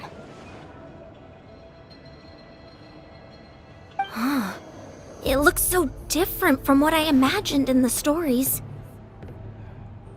That overflow of energy is probably what trapped Kachina here in the first place. From this point forward, everything we know about the real world no longer applies. Anything can happen here. Paimon's more worried about how we're gonna make it out. We obviously can't go back the way we came. Do you see that patch of light on the ground? It's shining down from that fissure in the sky. Oh yeah, right in front of us. So that's coming from up there? Oh, it's so high up. Did we really fall that far down? Just like I said, our real-world knowledge doesn't apply here. We fell all this way, yet came out completely unscathed. If this was the real world, we'd have to climb our way back up to the entrance. But here, all we have to do is stand underneath the light and offer a prayer. That's it?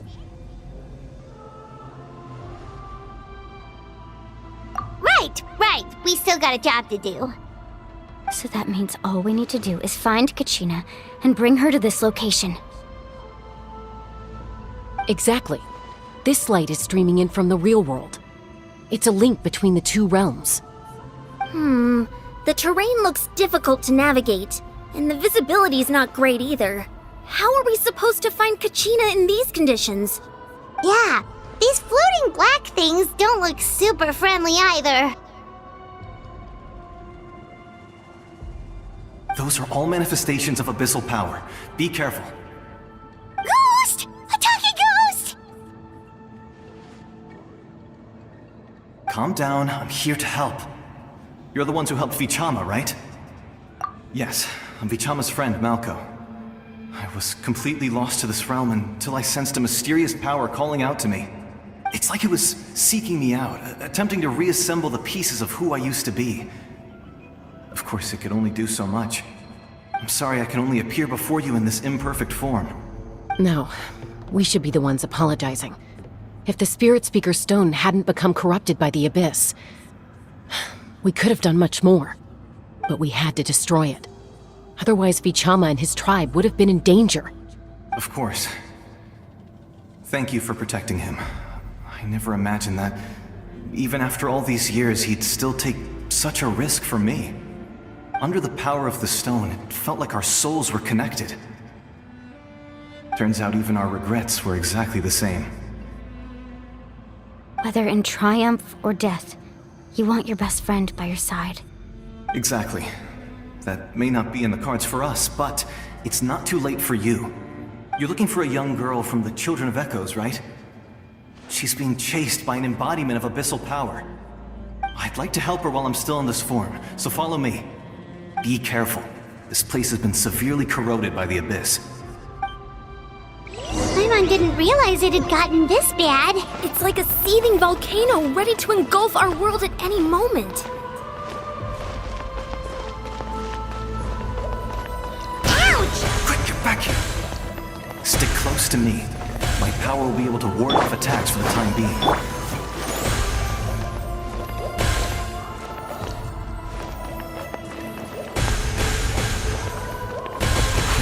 Keep this up.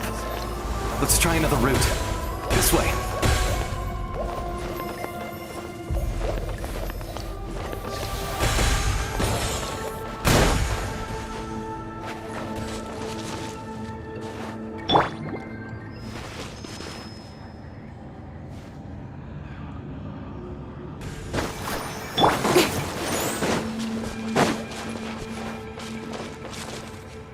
Not good. More monsters.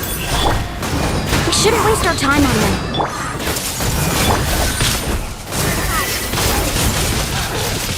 Don't blink! Hey!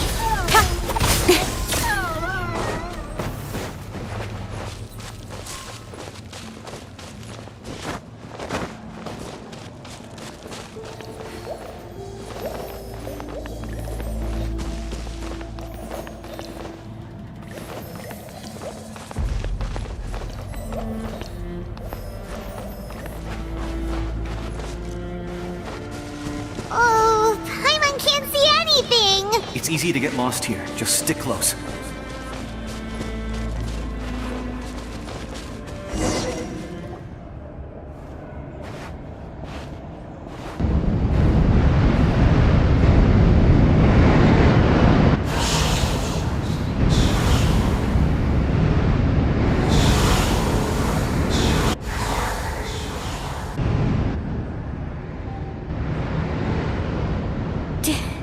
Did you hear that?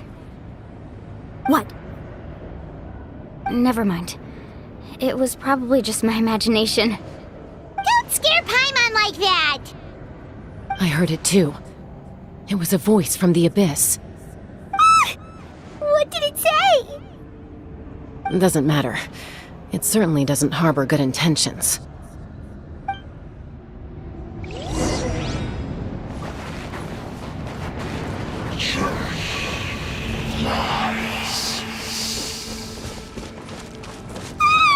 Paimon just heard it too! Let's keep going. Paimon wants to get out of this place!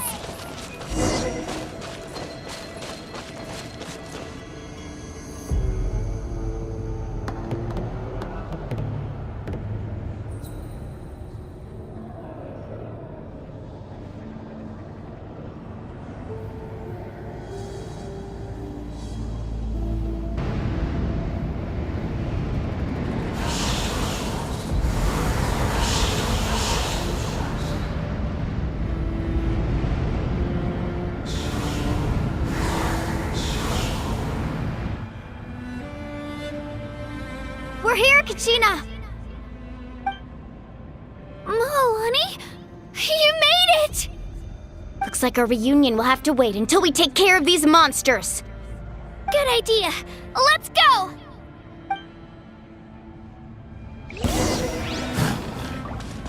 Let's go, Twirly!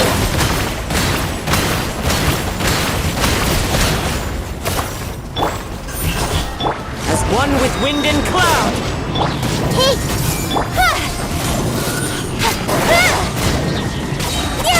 With sword comes shadow.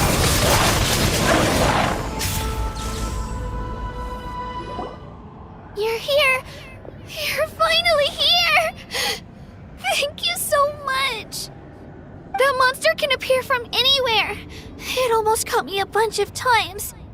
The Wyab's power helped keep me hidden, so I just tried to stay out of sight until you got here. Atta girl. You did so well. And most importantly, you weren't hurt. Should we start heading back then? Actually, I have a request. Will you come visit the Wyab with me? I can't exactly put it into words, but something's wrong with the Ode of Resurrection. And I know it has something to do with the contamination from the Abyss. That was the Pyro Archon's theory as well. Everything we've seen here certainly seems to back it up. In the Night Kingdom, there are 6 main totem poles representing the Wyab of each tribe. You can think of them like the body of each Wyab. Additional totem poles, like the ones around here, serve as proxies to which the Wyab can extend their consciousness. There are countless proxies scattered around the Night Kingdom. Through them, the Wyab can extend their consciousness over the entire realm and track down souls no matter where they roam. But if a proxy were to become severely contaminated, then a soul could become lost within the Night Kingdom. Judging by the current situation, I don't think we're dealing with just one contaminated proxy. Even if we could drive back the abyssal power from one of them, that probably wouldn't even put a dent in the problem. Still, we can't just leave the Wyab to suffer.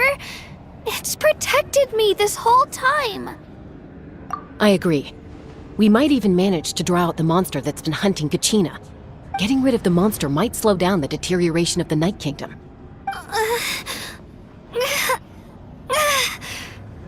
Kachina? What's wrong? Nothing. Just a headache. And that voice again, telling me to abandon the Wyab and leave this place. Maybe we really should leave. Kachina's already been here for too long. No, I'm fine. I don't plan on listening to that nonsense. I can hold on. Just up ahead. I'll lead the way. Besides, I can still fight, so please, help me out a little longer. Listen to me, Kachina. We'll come with you, but that's because we want to help the Wyab, not because we have something to prove. You don't have anything to prove either. It's okay if you reach your limit. We'll be there for you. All right. The sooner we get this done, the better. We've already come all this way, so we might as well try to get to the bottom of this. Let's go. This way. I'll stay here and try to stall the Abyss monster. All by yourself? That's too dangerous! It's alright. I may not be as strong as that monster, but I'm definitely more familiar with the area. Besides, I don't have much time left. If you're anything like my friend, I'm sure you're not particularly fond of goodbyes. So go. Achieve your goal, and return to the world where you belong. Thank you for everything. You're a true hero. Thank you. No one fights alone.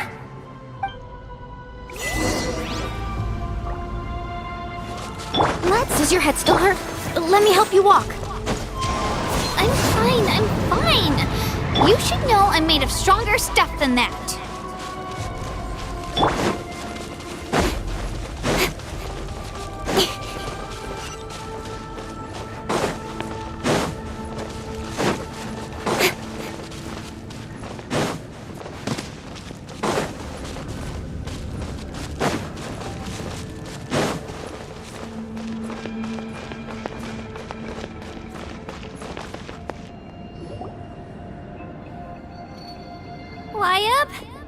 Wyab!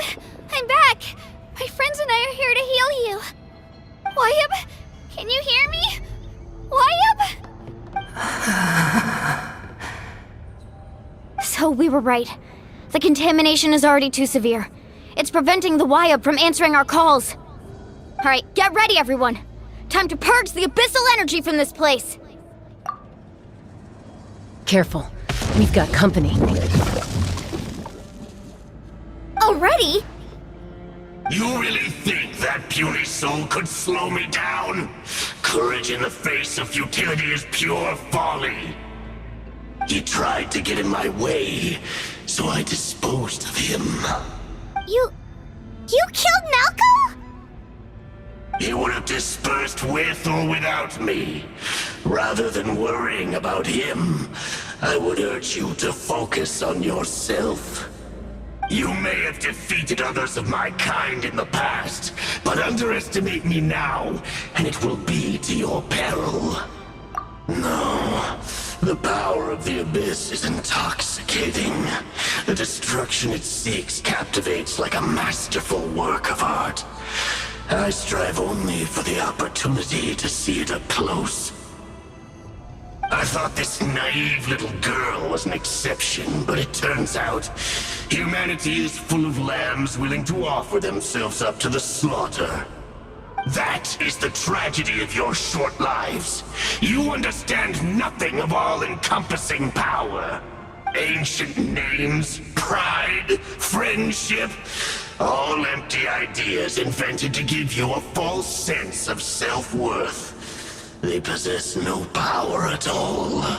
The Pyro Archon created those grandiose ideals out of pure selfishness.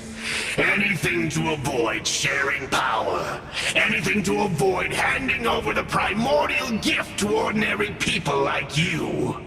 Don't believe me? Then ask yourself, why is the Pyro Archon strong beyond measure, while you, Kachina, remain so pathetically weak? Kachina! Give me your hand.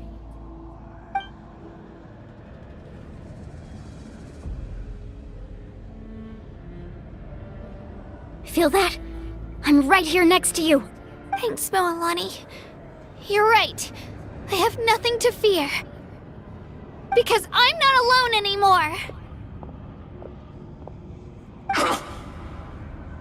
You're right.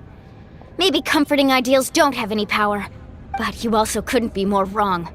You've never had to work for your own strength, so you will never understand the true source of our power. What? The courage we have to stand before you and not back down? It comes from our friendship. The power lies not in the ideal itself, but in our commitment to upholding that ideal, and in our decision to stand together and fight! Well said! Let's go, Kachina. It shouldn't take more than two of us to handle an enemy like this. Sorry in advance, but you deserve what's coming to you!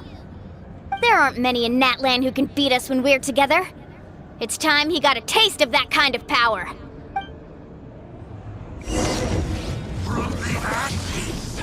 Carving waves! Amazing! Check this out! Best of luck! The power of flame commands! Time for my...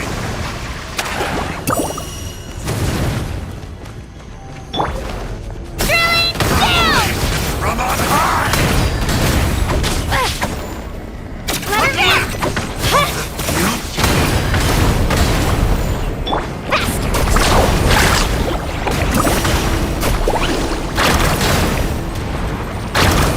What a small price to pay! Hear the Inferno's call!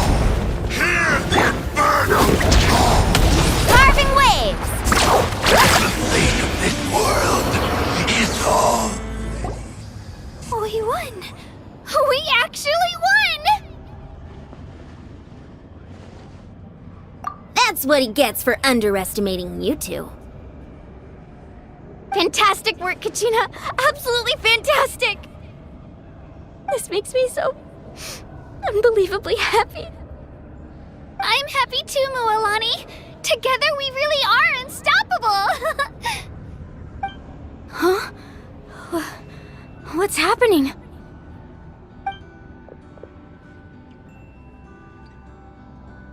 My ancient name is glowing? But I thought I didn't bring it with me. It's probably a projection from the real world, but that doesn't explain why it's glowing all of a sudden. Wait, does that mean you're...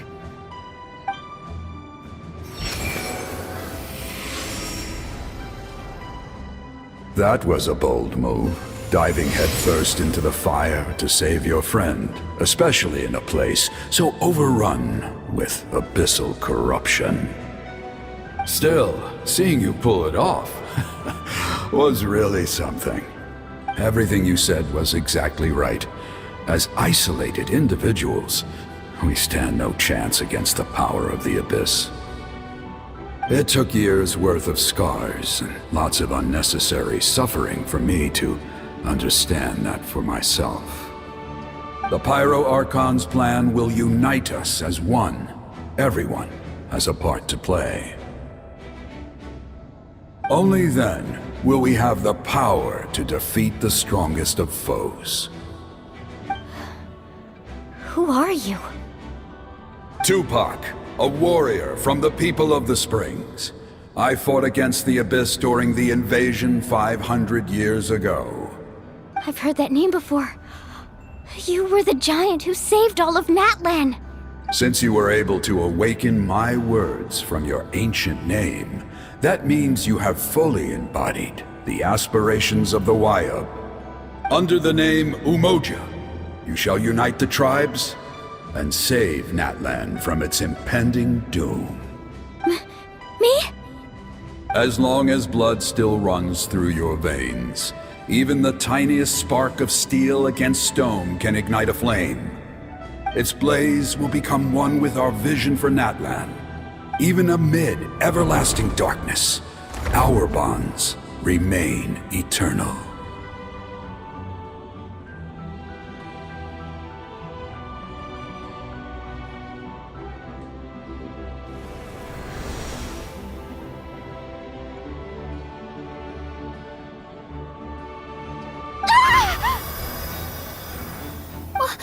What's wrong, Mualani?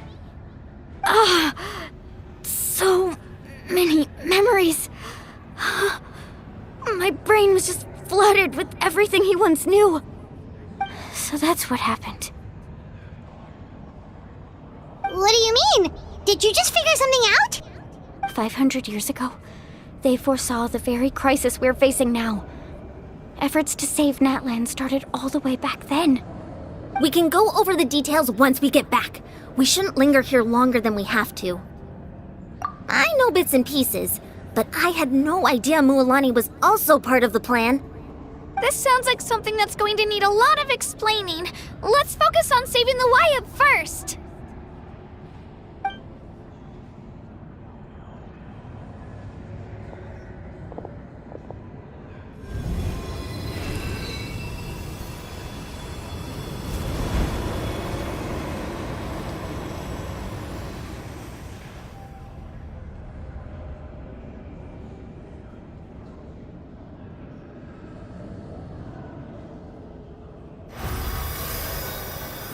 Okay, that should be enough. Wyatt? Wyatt? Can you hear me? I hear your voice, Kachina. My dear child. Great. Well then, I'm afraid it's time to say goodbye. I just wanted to make sure you were okay before we leave, but we can't afford to stay here any longer. I was going to ask why you bestowed an ancient name upon someone like me, but it's okay. I'll keep searching within myself for the answer. I'll never stop trying to improve my strength. One day, I'll live up to the hero you saw in me. You are already an outstanding child in my eyes, Kachina. No matter what happens. Huh? You are all my most beloved children. It has always been my honor to protect and nurture you. Your ancient name is just that. A name. Much like your parents chose to name you Kachina, I also gave you a name, but it need not define you. Focus on who you want to be. You are already worthy of your name. Now, you need only devote yourself to becoming a better you. The story of your ancient name is for you to continue. Just like your parents, my love for you will never change. No matter what the future holds. Thank you, Wyatt. It gladdens me to see the Pyro Archon's plan move another step towards completion. But it is time for you to leave this place. The situation here is getting worse. Go now, my children. Save Natlan on behalf of all you hold dear. I know we've never met before, Wyatt, but I just wanted to say thank you for encouraging Kachina. It was exactly what she needed to hear. Whoa! What's going on? An earthquake? We're out of time. It's the power of the Abyss. Quick, we need to run!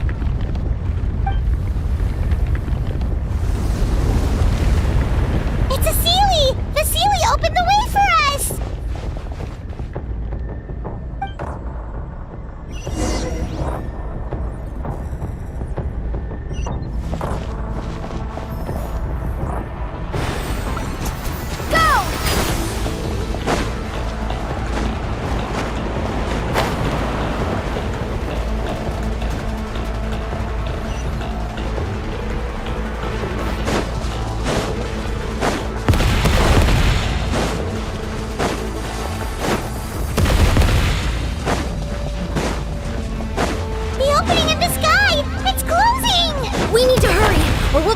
Here!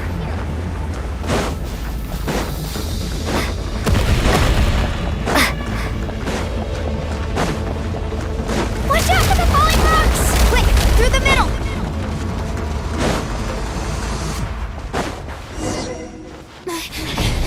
Come on, faster! We'll never make it!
You've done well. Now come home.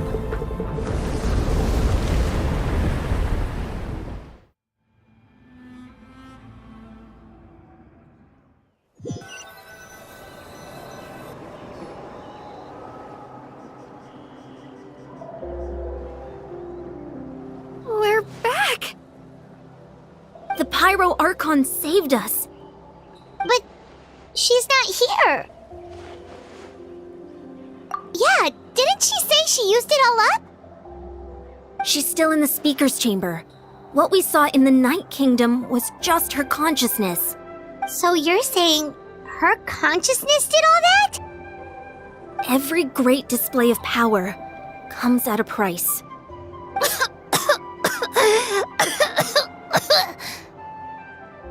You must feel terrible, Kachina. Just hold on. We'll get you to a doctor soon. Let's get back to the stadium. The Pyro Archon said she'd have a doctor waiting for us. I recommend getting a full checkup, just to make sure no damage gets left behind.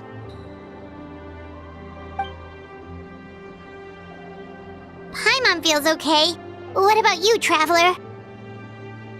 Right. You always seem to do pretty well against the Abyss. Let's get going. We need to share what we learned in the Night Kingdom as well. Right. The Y-Up mentioned something about the Pyro Archon's plan. What is it exactly? I'll let her explain everything. We're all a part of the plan now. Every move we make from here on out will decide Natlan's ultimate fate.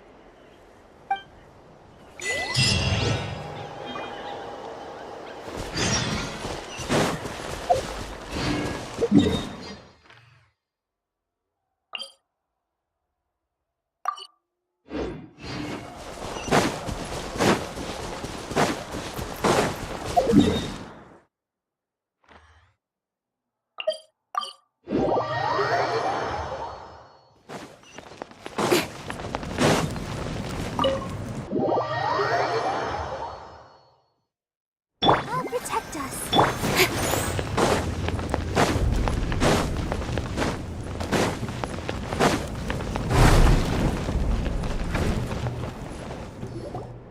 Huh. There's a lot less stuff here than before. It's good to see you all here in one piece. I know you must have a lot of questions, but let Koichi check you over first. It's best not to let any lingering effects of the Abyss go untreated. Thank goodness you made it back. I came here as soon as the Pyro Archon told me about your plan. Take a seat, everybody. I'll examine you one by one.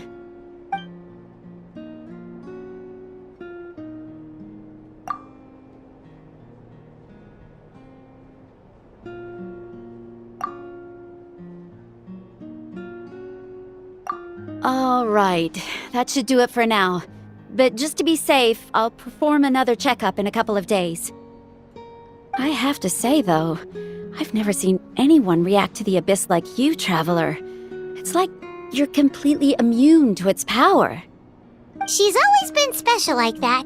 She can even purify its power. Wait, now that you mention it, Paimon doesn't think she's affected either. Given the current situation, that ability will likely play a great role in the events to come. Of course. I still have patients to see, so I'll head out. Thank you, Koichi. All right. We might not see eye to eye, but we both had good intentions. Just give it time. I'm sure we'll figure things out between us one day. Yeah.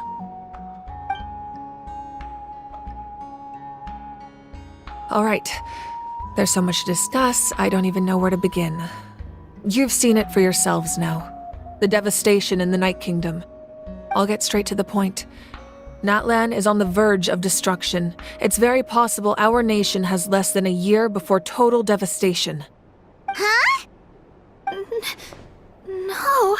That can't be true, can it? That's right. But I've only ever disclosed that fact to the handful of people working with me to save this nation. Our looming destruction is not a recent development, but the inevitable conclusion of the disaster the Abyss initiated 500 years ago. Mualani told us a little bit about that. 500 years ago, all the nations of Teyvat were invaded by the Abyss. Unlike the other nations, Natlan never had stable and deep-rooted ley lines, so we suffered the worst of the invasion. The battle against the Abyss was exceedingly long and brutal. In the end, victory came at the cost of our civilization and countless lives. Even then, it took centuries of solving the disasters caused by the Abyss to finally achieve the peace we know today. And still, this is but a superficial victory. The forces of the Abyss have merely been driven back underground. Their threat to Natlan remains as real as ever. I'd never have guessed. The problems plaguing the Night Kingdom are all the more complicated because that realm is essentially functioning as Natlan's ley lines. Immediately after the war, our calculations estimated that we would have a maximum of 500 years before the Night Kingdom was completely lost to the Abyss. But at that time, we were a nation of the destitute. Our people no longer believed in victory, nor did they hold hope for the future. Our civilization was dying, our faith crumbling, and the line of power passed down from the Wyab nearly severed. If we didn't bring the nation back together, it would be foolish to even dream of defeating the Abyss in the future. So, the Archon had a long and involved discussion with the heroes of each tribe, and finally came up with a 500-year-long plan to save Natlan. So that's what happened. After finding Kachina, I encountered a strange figure who gave me a series of new memories. Since the plan was mentioned in those memories, I guess I've been chosen to play an important role in it. But there's still something I don't understand. Those memories showed me the Pyro Archon from back then. And it was you. Huh? But that doesn't make any sense. The Pyro Archon is supposed to be human. It's impossible for a human to live that long. That's right. The hardest thing for humans to overcome has always been time, or rather, the natural limitations of our lifespan. A god can extend a human's life by using a certain amount of divine power, or subjecting them to a curse. But, as we all know, Natlan doesn't have gods like that. We can only rely on our own methods. A human life is like a flame destined to be extinguished. 500 years ago, I placed my life within the sacred flame. Only by dying before my time could I have the chance to wake up again. So, in other words, this is your second life? Yes. We only managed to defeat the Abyss all those years ago because the tribes came together as one. If the Natlan of the future was to have a fighting chance, the Pyro Archons that came after the war had to rebuild the decimated tribes.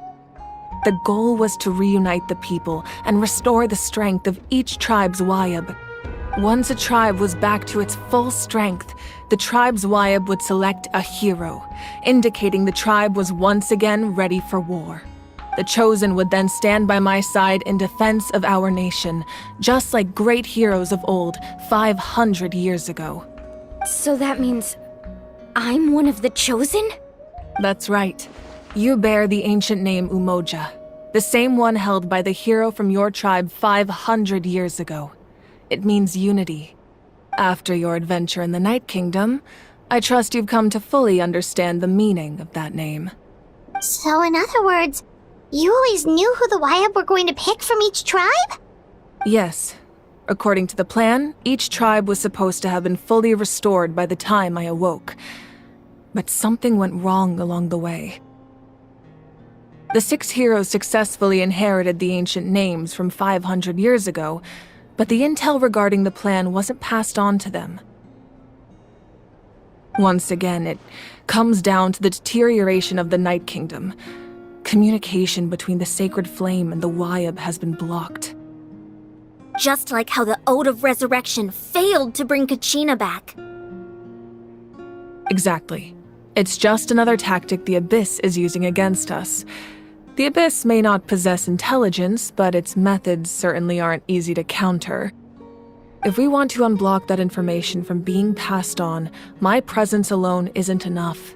The ancient name-bearer must establish a greater connection to their name. So, I've tried my best to help them from the sidelines. Currently, Shilonen of the Children of Echoes, Kinich of the Scions of the Canopy and Iansan of the Collective of Plenty have all been acknowledged by their names. During your adventure, you too earned the acknowledgement of your Wayab Mualani.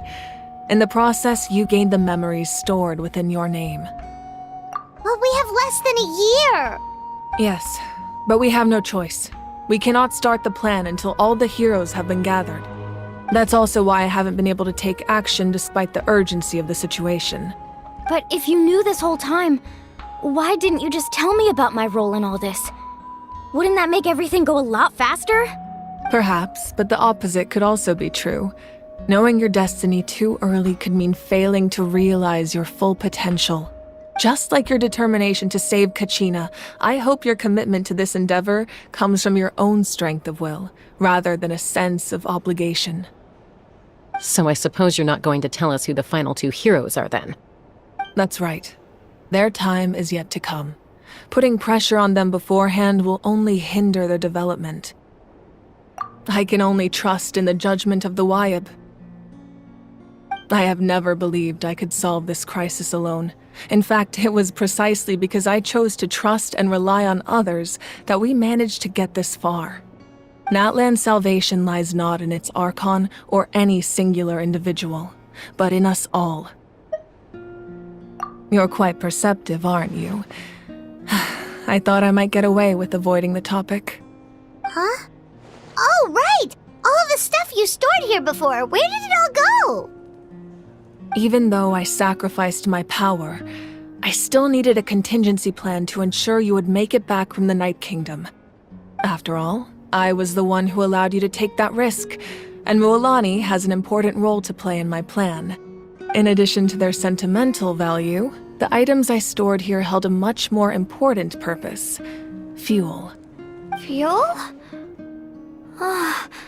So back then, that's why you... Yes. The stories embodied by those items are certainly important, but there's an even more significant trait they all share. Every item belonged to a hero of Natlan. Over time, they became imbued with a certain amount of contending fire from being carried in battle. On their own, each item's power is limited, but together, their combined effect can prove quite useful in a dire situation. By burning those items, I was able to activate the contending fire stored within them to open the boundary between the two worlds. It was a rather crude approach, so all their power was depleted in an instant, as you can see.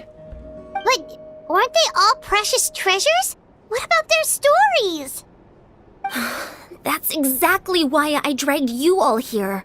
No matter what, I never wanted the Pyro Archon to have to use that power. Oh, I'm so sorry. You have nothing to be sorry for. You all deserve my thanks, actually. If you hadn't saved the totem pole, that area of the Night Kingdom would have been forever lost to the Abyss. And then, it would only be a matter of time before the Children of Echoes was met with disaster. Besides, when those heroes entrusted their belongings to me, or the Pyro Archon of their time, it was out of a desire to contribute to Natlan's survival. If they knew those items helped save the present-day heroes of Natlan, they would not mourn their loss. Even when you put it that way, I still feel bad.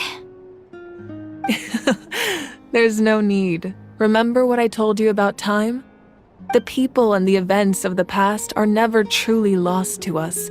We simply carry them with us in a different form.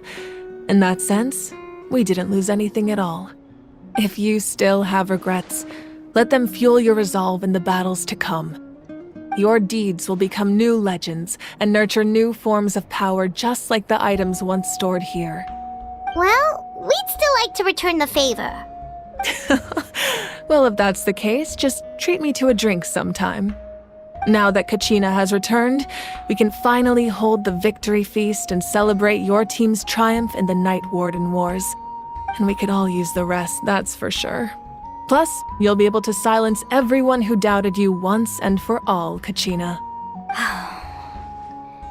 Still, now that I know the danger we're facing, having a victory feast doesn't feel right. Try not to let it get to you.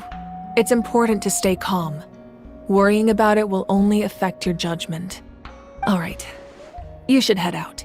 I'll join you in a bit.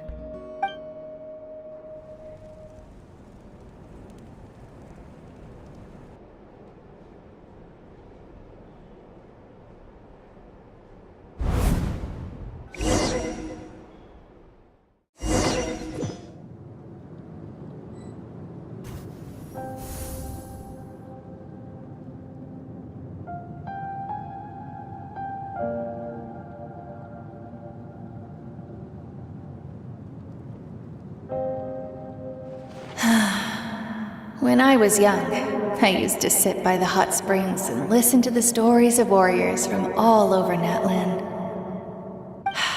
They attract people from all walks of life. Friends come easy here, no matter what tribe you're from. The people of the springs have never claimed the hot springs as their own private property.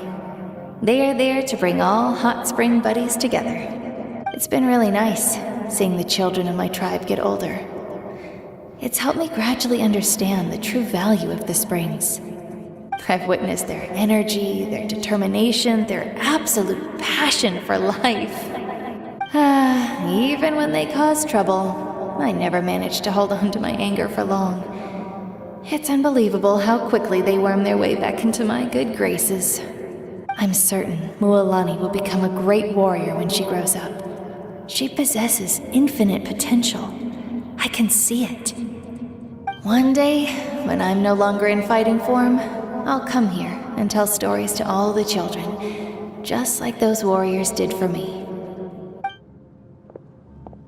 So, you better get busy, Pyro Archon, or I'll end up running out of stories.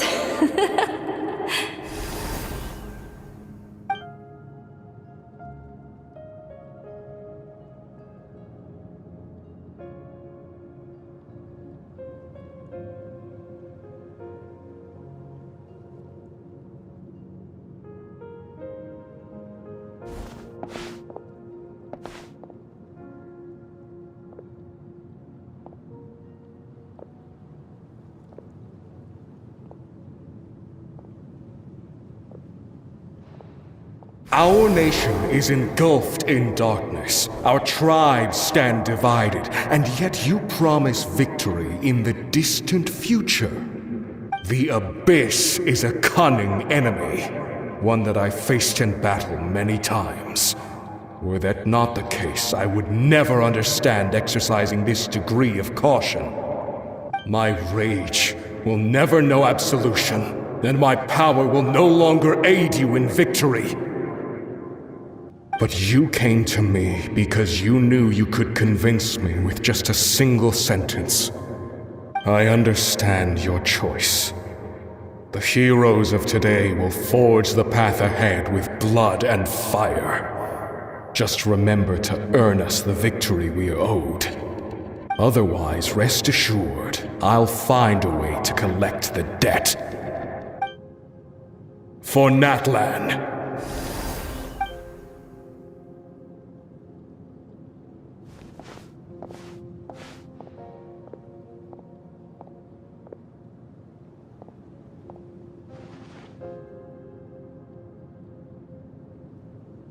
So, you're gonna head 500 years in the future to serve as the Pyro Archon again? But what about the you from right now? You're just gonna die? You can't ask her those questions and expect her to answer, my dear.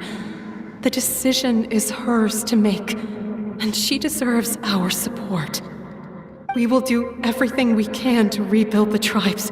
Don't you worry. Even across time, we will all do our part to fight for Natlan's future. Yeah, Mom's right. We'll always believe in you, sis. Oh, seriously though, Dad should be here. Where is he? I imagine he didn't know what to say, so he chose not to come at all. Don't take it to heart, my dear. That's just who he is. Just remember, no matter what happens in the future, we will always love you.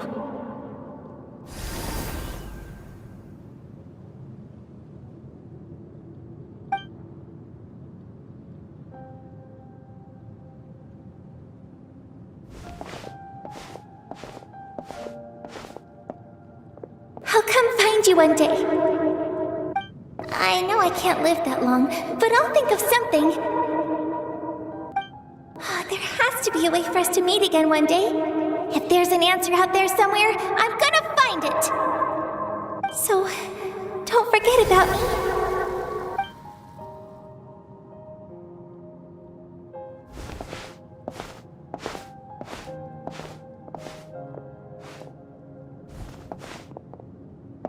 If that's your decision, then you have my full support, Archon. May our children live to see such a lovely son.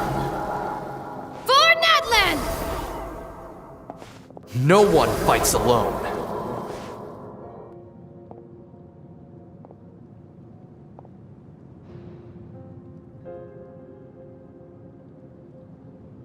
The rules are my legacy. They shall grant us the strength to overcome the next tragedy. War forged the 6 tribes, taught us how to fight, instilled in us what it means to love. Who will be the one to bring this to an end?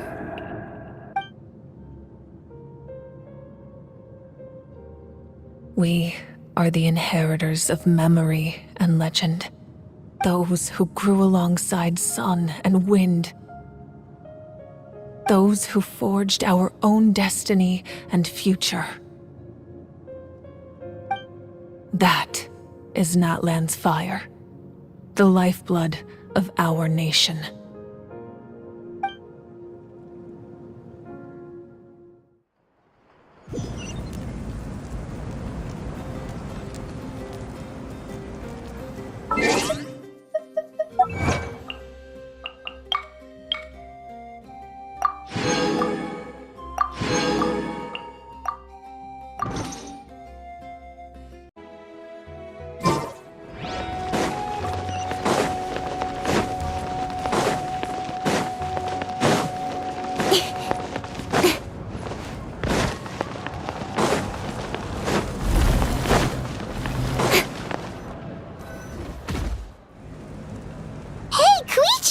You here for the victory feast too? Oh, no. I knew Chaska would be here, so I just came to deliver some medicine. I was about to leave, actually. It's not that I don't want to celebrate Kachina and the others. I'm so glad she made it back. It's just... well, I'll make things awkward if I'm around my sister right now. Well, you two had a fight, so Paimon can understand. She didn't cause any trouble during your trip, right? Yeah, she was super helpful. She gave us a lot of useful information about the Abyss. That's good. That's all I needed to know. Is there a reason you asked? You were pretty outspoken when we first met, but now it's like you're holding something back. Maybe it seemed unreasonable, picking that fight with her before you left, but I did it for a reason. Her impulse to fight is extremely strong. Her mental strength helps her rein it in, but she still loses control sometimes. I had no idea what you might face in the Night Kingdom, so I didn't want to take any chances. So what you're saying is... Okay, so maybe it sounds a little stupid, but it works pretty well. It helps her keep her cool for a little while, at least. Anyway, I'm just glad you were able to make it back safe and sound. That's all I wanted. What? Do you really have to go that far? Can't you just talk it out? No way. Chaska never opens up about her own pain, especially to her family. She can't learn about this, or it'll be even harder to help her. I appreciate the understanding, and don't worry. I'll find a way to help her ease this burden. Anyway, I need to get going. Enjoy the celebration. Oh, and if you ever need a doctor, you know who to find. Huh. Who would have thought there was a deeper reason behind their arguing? In the end, it's all the Abyss's fault. Paimon's had enough of them.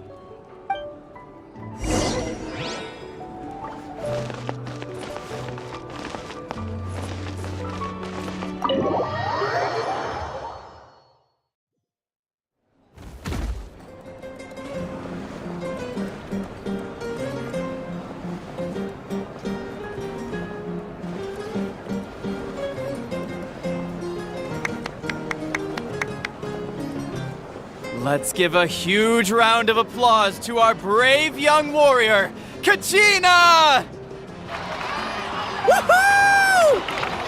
Well done, Kachina. Thank you, everyone. I'm so glad I finally made it. I always knew you could do it. With so much potential at your age, you have a great future ahead of you. You're one to talk.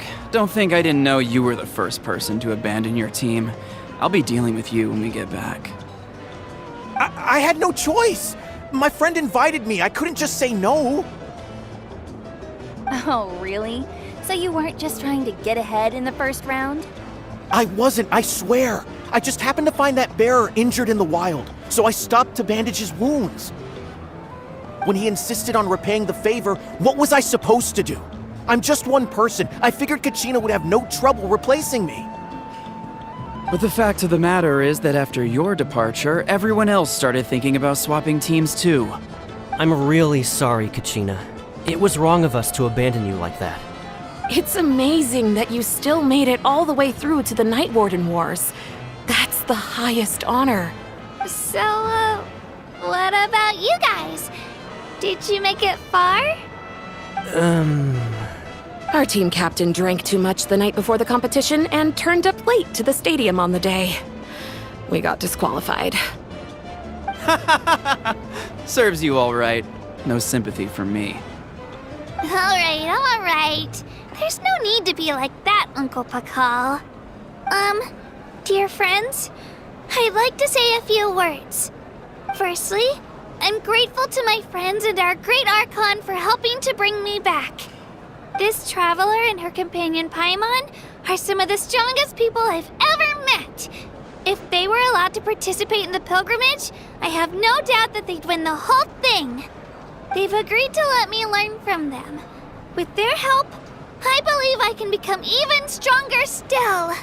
And let's not forget my good friends, Moalani, Chaska, Kanich, and Aeon-san. They all helped the Traveler and Paimon figure out a way to bring me back from the Night Kingdom. They too deserve to be called our heroes, so please give another round of applause for them. Thank you so much. Well said! I'll drink to that. How does it feel being a hero, Kachina? To be honest, it's a bit overwhelming. It all just feels so surreal. Well, you better get used to it. Next up, undefeated champion! Hey, please don't make fun of me.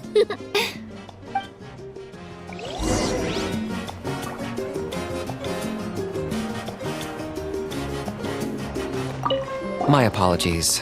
I knew more than I let on. Everything comes at a price, and most heroes aren't people who set out to become a hero. If you cling too tightly to your goal, you end up losing things that are far more precious. But in any case, we're now on the same page. I wonder how long before the two final heroes appear. From the Flower Feather Clan and the Masters of the Night Wind.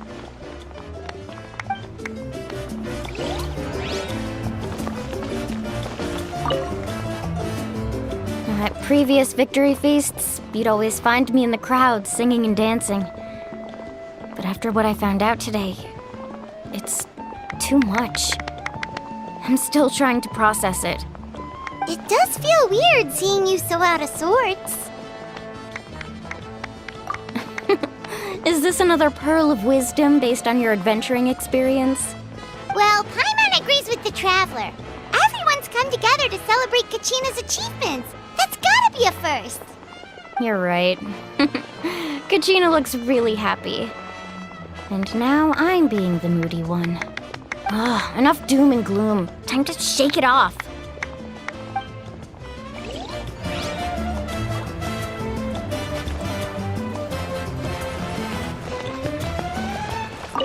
It cost us a lot, but we got Kachina back safely, and that's what matters.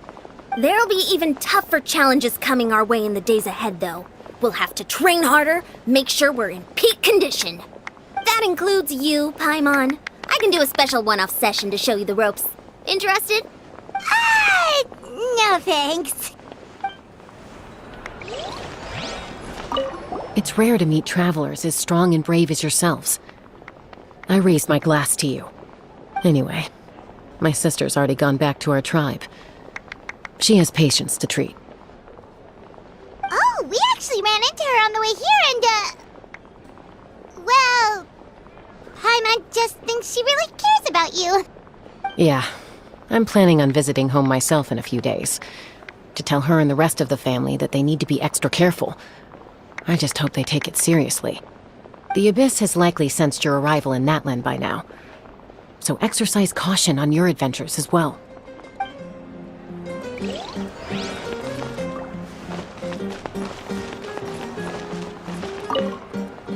Alright, Kachina.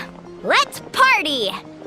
I'm a little embarrassed. Don't be. Come on, you're the star of the show today.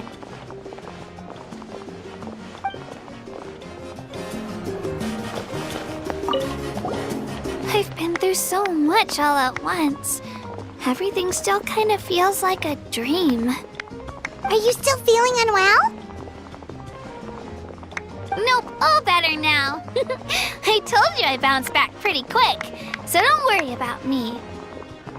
I bet you guys must be tired, though. Make sure you get some good rest tonight. You gotta recharge so you'll be in the mood to have fun.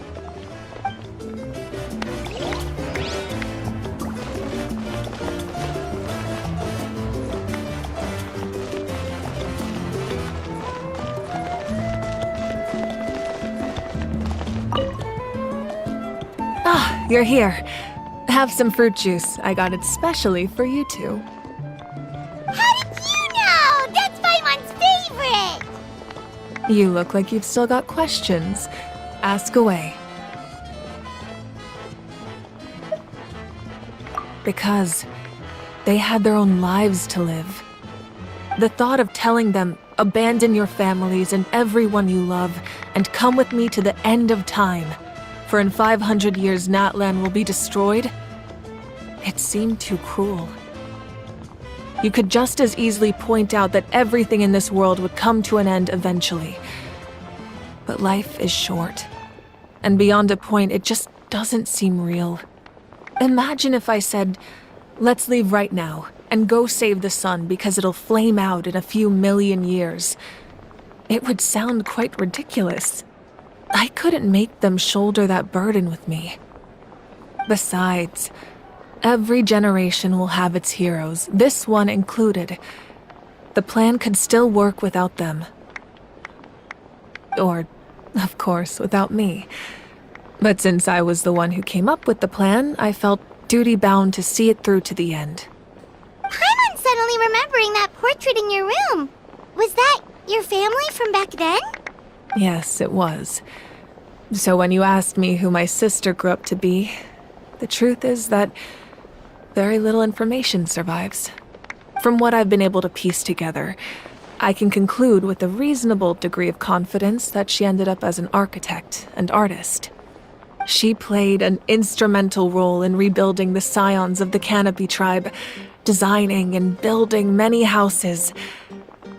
But of course, none of her buildings are around anymore. Still, it was an impressive achievement, and I'm very proud of her. You feel loss keenly. It seems to stir up feelings of regret in you. But this is something I have long since come to terms with. This is a war, and there can be no war without loss. I am already far more fortunate than those who lost their lives to the Abyss.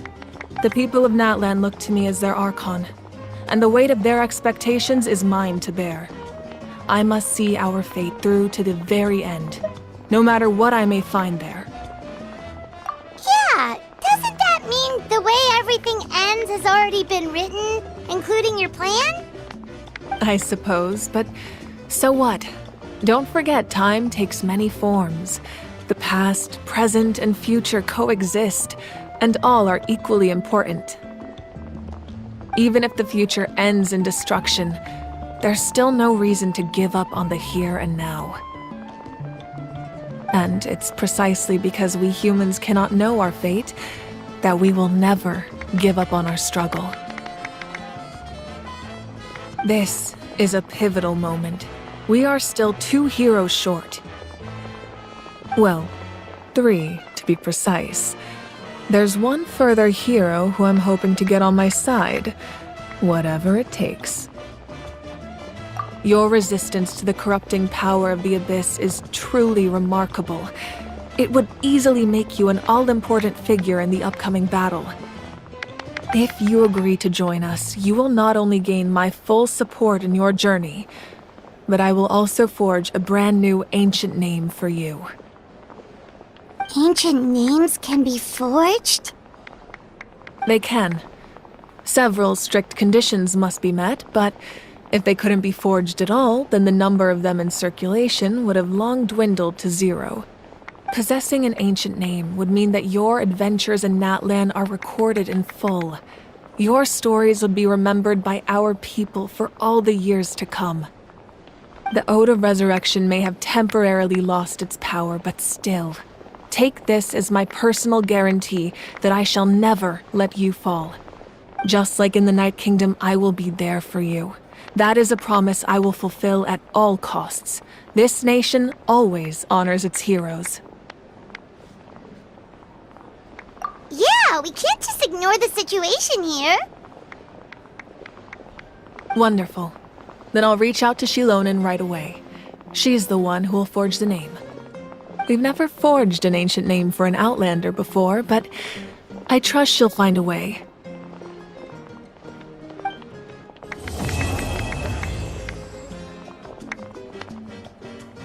My lord, we've received word that the Pyro Archon has lost much of her power. Although your injury complicates things, this is most certainly the opportune time to seize the Gnosis. Victory and defeat are rules, not outcomes. I have never taken advantage of an opponent in a time of weakness, and I don't intend to start now.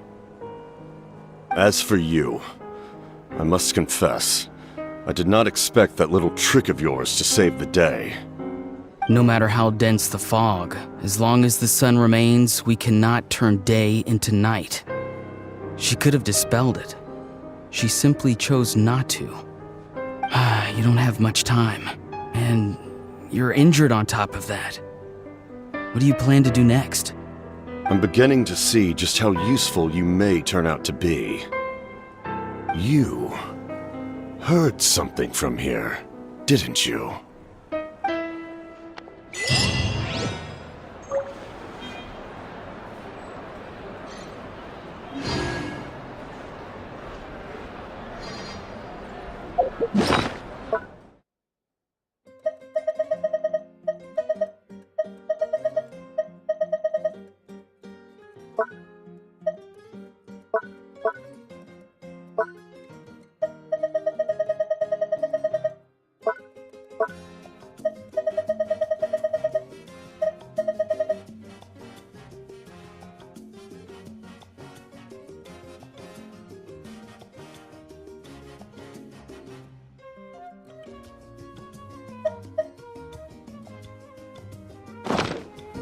I'm all for work-life balance, but...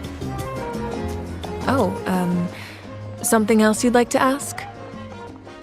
Well, our intel suggests he hasn't made any new movements yet.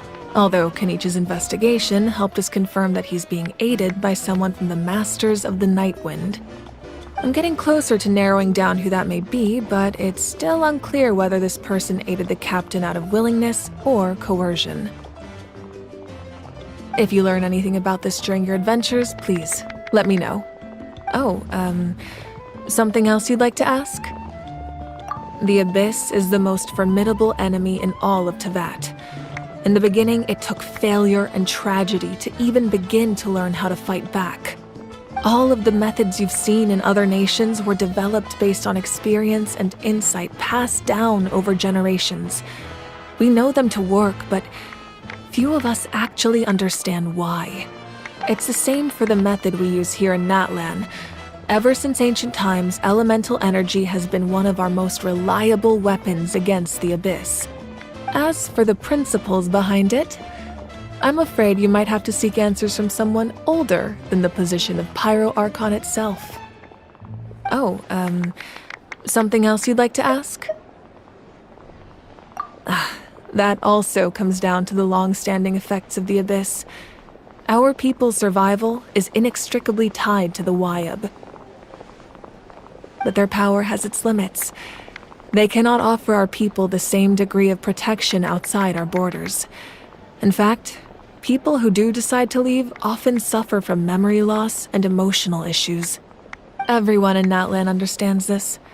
That's why our people never leave without a good cause. Even if someone is left with no choice, the chief of their tribe must seek approval with the Wyab to grant them leave. And the Wyab have always been very strict about granting that approval, since extending protection beyond our borders means consuming power reserved for our fight against the Abyss. Still, there's no need to worry. The Wyab extend their protection to all within Natlan, including visitors from afar. Oh, something else you'd like to ask?